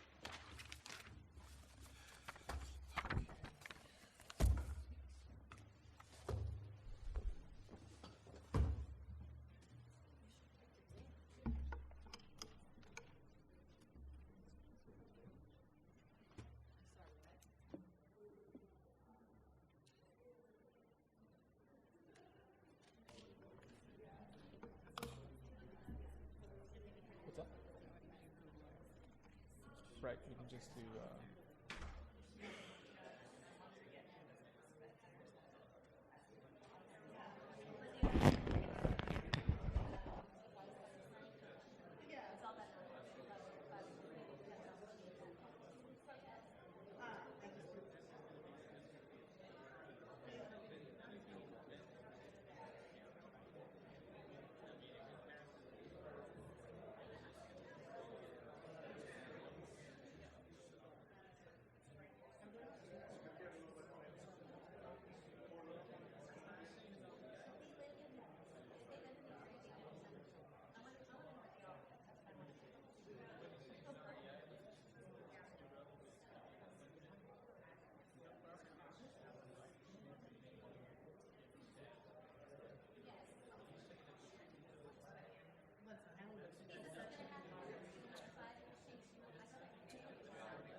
Board's back in session, having been consulted with our counsel, legal counsel. Is there any further discussion, comments, entertain a motion? Mr. Chairman, reason I asked if we could put the Google Earth on these screens is the fact that this property and your properties that you live in are basically completely surrounded by subdivisions. And those vacant subdivisions that were started during the boom are starting to be built on and will be built out in a relatively short period of time. It's the state of California's directive for cities like Visalia to annex those islands that are created by their expansion. So I don't know when the city of Visalia will annex you, but they are more or less directed by the state to do that. And by looking at Google Earth, you're almost completely surrounded by residential development. And that's probably why the state of California did not object to this property being removed from the Williamson Act. But I don't know when it's going to come, but there's definitely going to be an annexation in the future. Yes, sir. Pardon? I'll allow you very briefly. This is this public hearing is closed, but I don't think as neighbors we have objection to anything. We don't see the urgency. That's number one. Number two, the opening of Chenoweth will literally destroy the value because the street is very narrow. okay. I'm going to stop you there then, because this is where I think there's some misunderstanding. Okay. We are here today for one purpose and one purpose only, which is the issue of the cancellation of the Williamson Act contract. Totally understand. All the issues you're talking about are at this point speculative. We have seen a drawing of a proposal on this project that will, in more likelihood, will be conducted by the city of Visalia if this property gets annexed. This is the beginning of a long process for these people. This is the cancellation of a contract. If they decide they want to build within the city limits of Visalia, in fact, if they were to petition Tulare County to build, we would have to apply the same standards that the city of Visalia applies, and we would first send them to the city of Visalia to say, you need to be annexed into the city. The city can choose to annex them or not to annex them. Then it has to go through a LAFCO process. Then it comes back to the city for a plan. The plan is a public process. And this is where I believe you folks will want to be engaged because, and that's maybe a decade out, who knows. But when that happens, then you're going to want to be there in terms of where the roads are going to go, what kind of construction we're talking about, the size of the lots. I pointed out to Supervisor Cox in closed session that whereas they had more flexibility when he was on the city council to require larger lots, the state of California has now come back and adopted rules that say, no, you have to have more condensed type of construction, you have to have more dense populations within your city limits, which really pushes cities to have smaller lots. But this is a long process. Our only function here today is to determine whether or not this property should be, the contract should be canceled. And I can tell you that I have been on this board now, this is my 17th year.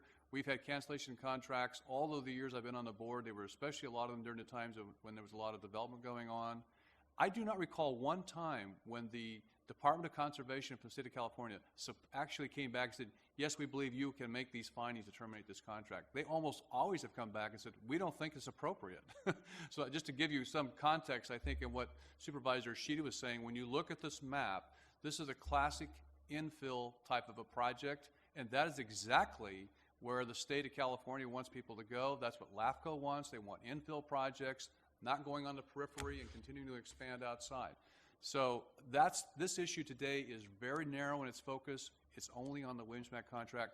How the roads are going to be built, or if they're going to be built, or if there's going to be a subdivision there, at this point is purely speculation. Thank you very much. You're welcome. But I think if you just look at that map, you know what's happening and what's going to happen in the future. So, well, someone who has a little more of a historical knowledge on the city of Visalia, when was that piece of land last farmed? I mean, because it doesn't seem to me that there should ever have been a Williamson Act contract on this ground when it was the intention of the Williamson Act contract to actually basically ensure agriculture's existence into the future. Aaron Bach, Chief Planner. From the applicant, it was 9 years ago. 9 years ago, it was actively farmed. That's.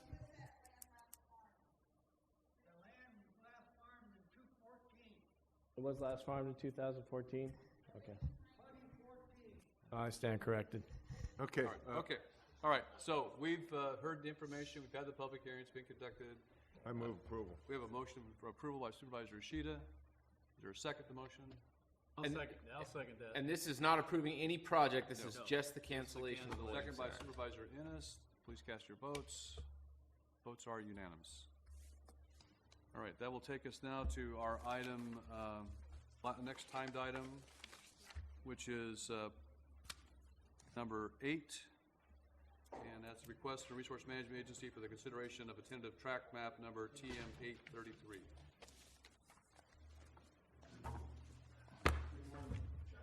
Again, I'm Mike Washington, Tulare County RMA. Today, before your board, you have for consideration.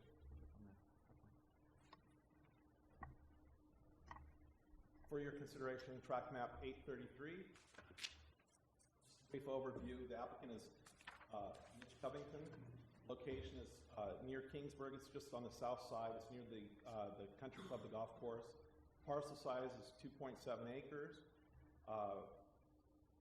The proposal is to divide it into 7 rural residential lots averaging 17,000 feet each. General plan and zone designation, it's designated for residential, 4 dwelling units per acre.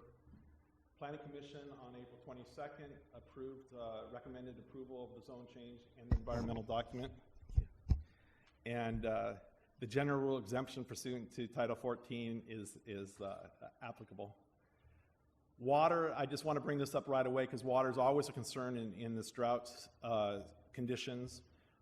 Fairview Mutual Water Company is obligated to supply water to these 7 lots. At the Planning Commission, Daniel Coward, the president of the water company, spoke at the Planning Commission. They currently have 2 wells, but one is giving them a little bit of trouble. They're planning to develop 2 additional wells. However, they're unsure of the timing, whether it's going to be 6 months, a year, maybe even 2 years.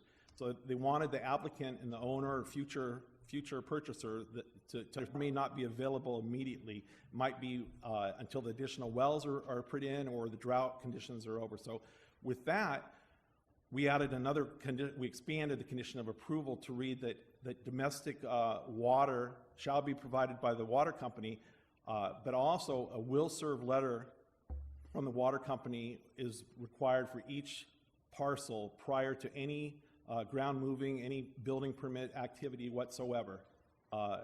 And the water company agrees to this. It satisfies their contention, and they're all on board with that extra condition of approval. Here's an aerial map, and I apologize, it's not the clearest here, so I think I brought that in a little bit closer. The site is right here, and it's 7 residential lots to continue and complete this overall. This was a 12-acre project approved back in the 80s. These are all individual lots here. As you can see, they're being built out. This is subdivided into 2 parcels as well here. So what we're looking at here is 7 lots right here that complete this project. There's the map itself for those 7 parcels. It's consistent with multiple general plan policies about development, where to develop and cluster, and all of our guiding principles. And with that, I would recommend that board accept the general rule exemption, direct the environmental assessment officer to file the notice, and accept the findings as set out in the Planning Commission approval of the tentative map. And with that, I went too far, but I would recommend that without any questions, I'd recommend that the board open the public hearing. Are there any questions by board members? No. Open the public hearing. Anyone wishing to address this matter at this time is invited to come forward and give us public testimony. Yes, sir. Good morning. Morning. Mr. Chairman, board members, and city officials. My name is Mitch Covington. P.O. Box 3376 in Pinedale. I'm the applicant, but probably more importantly, I represent the Papa Georges, the owners of the property for many, many years. I had a number of occasions to work very positively with staff prior to going to the Planning Commission. And after the Planning Commission meeting, staff and I met with the Water District and had an informal discussion just to make sure that it was well considered that exactly what's been told to you in your presentation earlier today, that the Papa Georges are completely understanding of the drought conditions. They've been members of the Water District for years by virtue of them owning the property. And they fully accept that the conditions will have to be evaluated at the time that there are permits being pulled. There's no immediate plans to develop the property, but they would certainly request that we continue with the approval of the tentative map, which gives them some alternatives in the future. And again, they know that anybody that would be a potential purchaser or developer of the property will have to come in with a full understanding that at the time that they're requesting a permit, the situation with the wells and how well the Water District has done to provide water for the whole Water District, not just these 7 lots evaluated. Thank you, sir. Any questions? No. Thank you. Anyone else wishing to address us this morning on this matter? We'll close the public comment period, bring it back to the board for action. I just want to make a quick comment that, you know, as you saw that map, it's adjacent to the Kings River. Normally it's got water flowing through it, this part of the river. It's during this drought period of time, water has been much less frequent getting down this far in a channel, and that is having an effect on people's wells, much like in East Porterville, where people are used to being close to fresh bodies of water. When those are not flowing, your water table starts dropping, and people normally have shallow wells, and I assume this probably is no different. Anyway, this is property that was zoned a number of years ago for the purpose for which it is now being proposed to be used, and I certainly support it. I'd move for approval. I'll second that. Motion by Supervisor Ennis, seconded by Supervisor Cox. Please cast your votes. And the votes are unanimous. Thank you. All right, we will now get to our untimed items.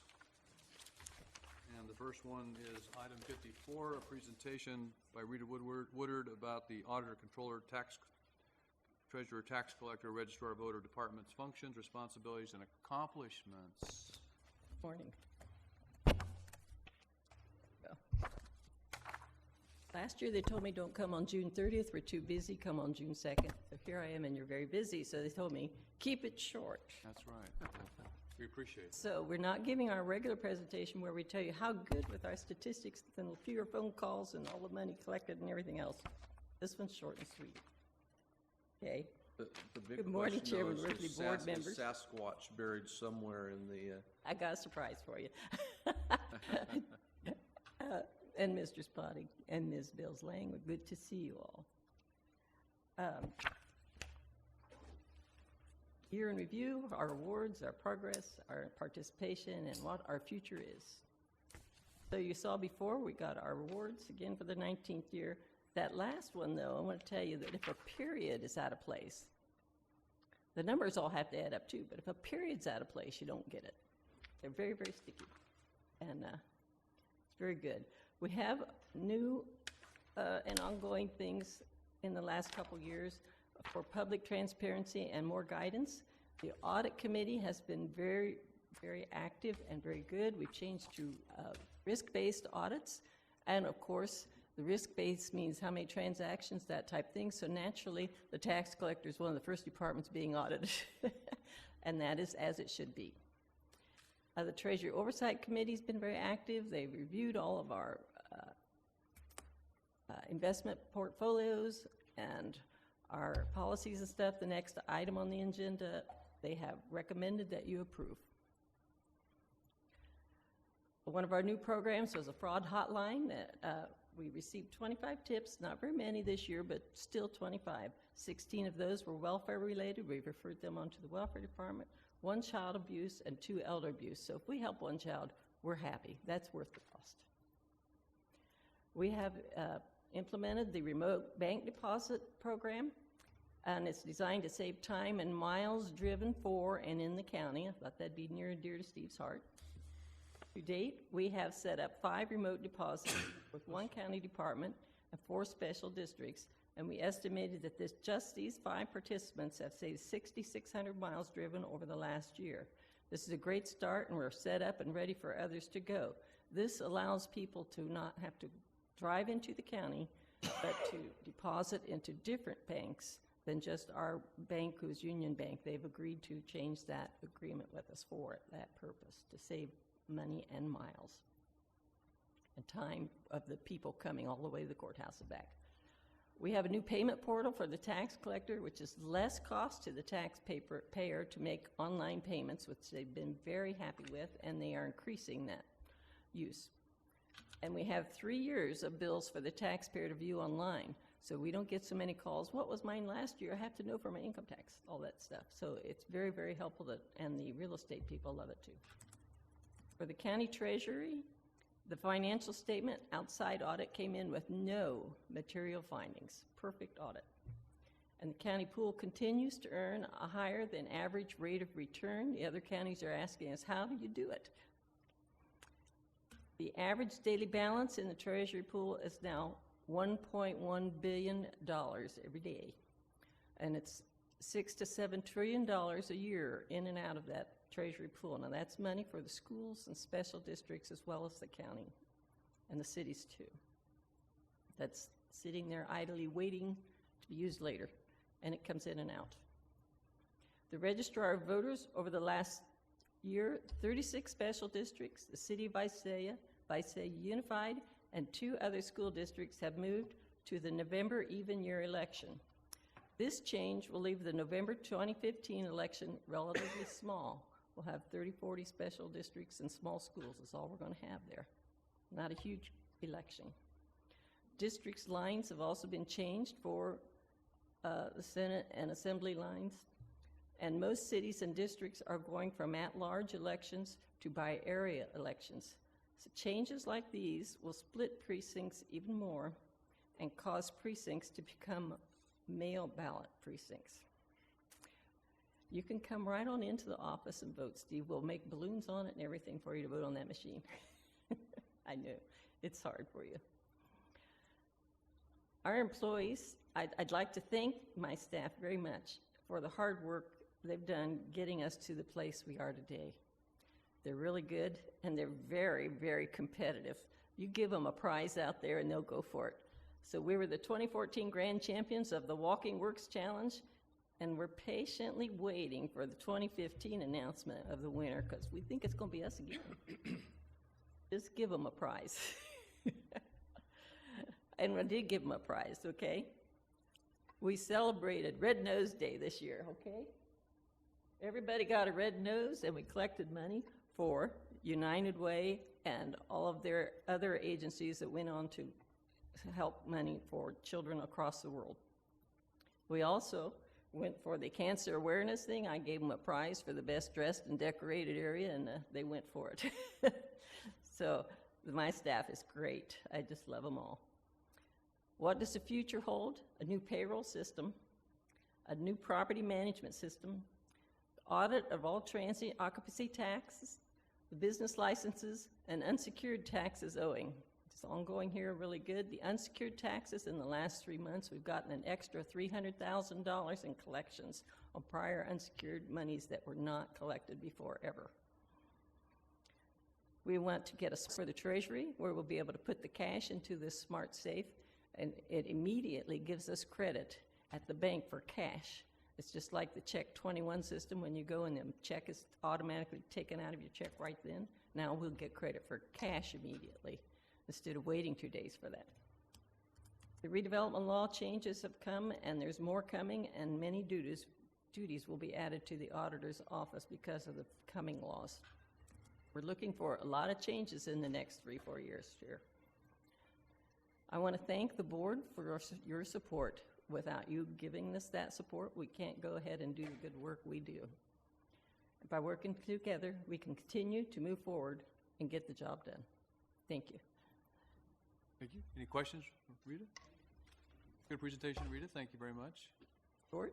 Again, thank you for all the great work that you and your staff do each and every day. Sure appreciate it. There's no action required on this matter, so we'll move on to item 55, and that's a request from you. with We're all just your preparing you titles, for the next to item. approve the Treasurer Tax Collector Statement of Investment Policy. Yes, sir. There are actually no changes in this policy. The changes that are there are just dates and some spelling corrections and things. The Treasury Oversight Committee has already approved it and sent a recommendation to you for you to approve it. It must be done before July 1, otherwise you then must take over the investment of 1.1 billion a day, 6 trillion a year. So we would like to continue doing it if you would give us that authority now. I appreciated on the front summary part, no changes, no changes, no changes. That made it easy for us as time readers, so thank you. And Mr. Chair, with that, I would motion to approve. And I'll second that and keep up the great work managing the pool. It performs very well. We have a motion by Supervisor Cox, seconded by Supervisor Vanderpool. Please cast your votes. Votes are in and they're unanimous. Thank you very much. And we will now go to item 56, which is Thank you very much. Thank you. A request from the County Administrative Office to approve sending a letter of opposition to Senate Bill 20, Public Availability of Well Completion Reports. Good morning, Denise. Good morning, Board, Mr. Spada, and Council. Item number 56 is a request to send a letter of opposition to SB 20, which deals with the public availability of well completion reports. At their last meeting, the Tulare County Water Commission made a recommendation to your board to oppose this bill. The well completion reports are currently available to those entities that need them if you're doing a scientific study or if you're a public agency. And so making them publicly available is not necessary. The information contained in the reports varies from driller to driller, so there's not a uniform approach to filling out the report, so sometimes there's not even useful information, and the information that's there, you need to have some technical background to understand.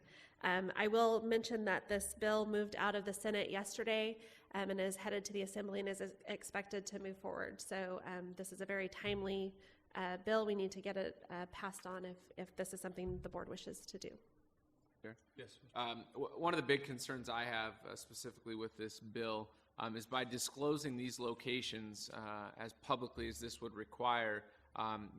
Ag crime is such a huge problem in Tulare County, and this is basically just publicly noticing an invitation to thieves to come and steal the copper wire that operates these pumps and all the other parts that they could obtain that are valuable, meanwhile destroying the farming ability of this ground and costing our constituents millions of dollars to replace stolen parts. So I definitely think this is an urgent item that we approve. Although I oppose this, these pumps are where the big pump stations are at, with the big pipes and the big pumps. They know where they're at. They're very visible. It's not always. Yeah. Supervisor. Well, I know we hide some of them on the back side of the properties, but I do oppose this also. It's just more paperwork. It's just amazing that someone would bring something like this forward. All So right. if there's no further comment, I would move for approval of this item. We have a motion by Supervisor Second. Vanderpool, second by Supervisor Cox. Very busy on the left-hand side here today. Please cast your votes. You guys are slacking. The right-hand side's having Votes their are unanimous in daily support of the letter of opposition. And that will now bring us to items, I think you're going to handle 57, 58, 59, and 60 in one fell swoop, if I'm not. Actually, 57 and 59 are related. 58 is separate, and 60 is also separate. If you don't mind, I'll get through them quickly. Items 57 and 59, if I may, are two MOUs for. One is the full subbasin of the Kings subbasin as defined by Bulletin 118, and then 59 is an MOU regarding the eastern portion of that basin from the Kings River east. We have, there's county in both of those regions, in both the full subbasin and in the subset. Item 57 requires that your board appoint a representative, and it's just somebody to attend the meetings up at the Kings River Conservation District to coordinate the implementation of the Sustainable Groundwater Management Act. Neither causes your board to take any action relative to a groundwater sustainability agency or a groundwater sustainability plan. It's just getting together with the interested parties in both of those areas to start figuring out how to implement the Sustainable Groundwater Management Act. And with that, I'll take any questions. Any questions? Are you looking for a board member to be nominated or designated, or a staff member? I think for this one, a staff member would be fine. Certainly, it doesn't ask for a representative and an alternate. Supervisor Worthley has been attending the meetings of the Kings River East, but they don't require a representative be appointed, only the larger Kings. So either way your board prefers. I think it'd be good to have Denise as our rep, because then if we're not available, I mean, it's good for us to attend if we possibly can, but then that way we have consistent representation, and then we're out of town. They're meeting fairly frequently, and it may become more frequent until things get worked out. At least monthly at this point. Okay. All right, any questions, comments? Motion for both Second. items, 57. And the designation of 59, Denise designation is- of Denise for that. Okay, well, that was the motion by Supervisor Ishida, seconded by Supervisor Ennis. Please cast your votes. Votes are unanimous. And we'll take a 58. 58, all the water stars all aligned. So if they could just align and reign instead of raining MOUs and agreements. Item 58 is for the Tule River Basin Integrated Regional Water Management Planning Group, MOU. And this is a newly formed group. We have the Upper Kings Irwin, we have the Kauai Irwin, we have the Poza Irwin, and the Southern Sierra Irwin, and this has been an area that has not had an integrated regional water management planning group for a number of years. And so they finally have come together. They've proposed this MOU, and it requires a representative and an alternate appointment. And this is in Supervisor Ennis's and Supervisor Vanderpool's districts in the South County. Any questions, comments? I would probably suggest the same structure and have Denise be the designee, and then either myself or Mike attend whenever we possibly can. And with that, I would make a motion for approval. Motion by Supervisor Vanderpool, second seconded that. by Supervisor Ennis. Please cast your votes. Votes are unanimous. Item 60. Finally, item number 60 is an agreement with the Department of Water Resources to their drought emergency response program for a grant for a new well for the benefit of East Porterville. I do need to clarify the requests. They were amended, but it didn't make it onto your agenda. So the resolution should read, approve an agreement with the California Department of Water Resources for a drought emergency response program grant for Porterville water well drilling in an amount not to exceed $1.2 million. Yes. Oh, sorry. I was just talking. Authorize the chairman to sign 3 copies of the grant agreement, approve the attached OD 308, and find that the project is exempt from CEQA, and then direct the environmental assessment officer to sign and file the notice of exemption. The original item called for retroactive language. The agreement will not be retroactive. The OD 308 is to approve bringing money in for the project before June 30th. This will pay for the city of Porterville's consulting engineer, D. Jaspar and Associates, to design and provide plans and specs for the well, as well as a small portion of the city's staff time that they need to coordinate. And I know that there are folks here from the Department of Water Resources. I'm not sure if they wish to speak, but there's a couple representatives, and also Cal OES is here. And with that, I'd entertain any questions. Questions? Yes, Supervisor Cox. This is the well that will be on property owned by the county? As it stands, there are 3 properties that are identified for the new well. The priority property is property owned by the county, but should we encounter issues when we start drilling there are 2 other properties that are owned by the city of Porterville that could be moved to. Any other questions, comments? Anybody in the audience like to address this morning? We appreciate you being here and come a long way. If you would like to say a few words, we'd love to hear from you. This is Either one. Bill Croyle with Department of Water Resources. Thank you. Bill Croyle with California Department of Water Resources, Deputy Director for Emergency Preparedness and Security. So our drought team has put together, fortunately, this past year with emergency general fund resources provided by the governor's office and legislators. And so this emergency action is being funded with those funds that were designed to kind of fill in gaps and working closely with our other emergency response state agencies, Cal OES being one of the primary agencies here, as well as State Water Resources Control Board, HCD, and others. So we're looking forward to getting this project up and going. This is a multi-agency effort, both at the local level, but also at the state level. This funding is part of what we need, and so we'll be working with the county and the city and others to make sure we got all the holes and gaps filled up as we work and start this process, identify additional resources to complete the process as soon as possible. One of my desires is make sure that this well gets up, installed, and operational as soon as possible to make sure we can have bulk water supplies provided to the East Porterville area. Ultimately, the city in tying in additional homes to deal with both near-term but also drought resiliency looking into the future. Very good. Thank you, sir. Good morning. My name is Eric Lamoureux, Regional Administrator for Cal OES. I just want to thank the board for your continued support of the response efforts here in the county. As you all are well aware, this continues to be the most significant impacts we're experiencing throughout the state. I want to recognize Denise and Andrew and their respective teams for the tremendous job they've done on both the policy and emergency response side. It's a tremendous undertaking, especially identifying adequate source water to support East Porterville and the rest of the county outages. So appreciate the support. I look forward to being down here for a few days working with your team on a number of different issues.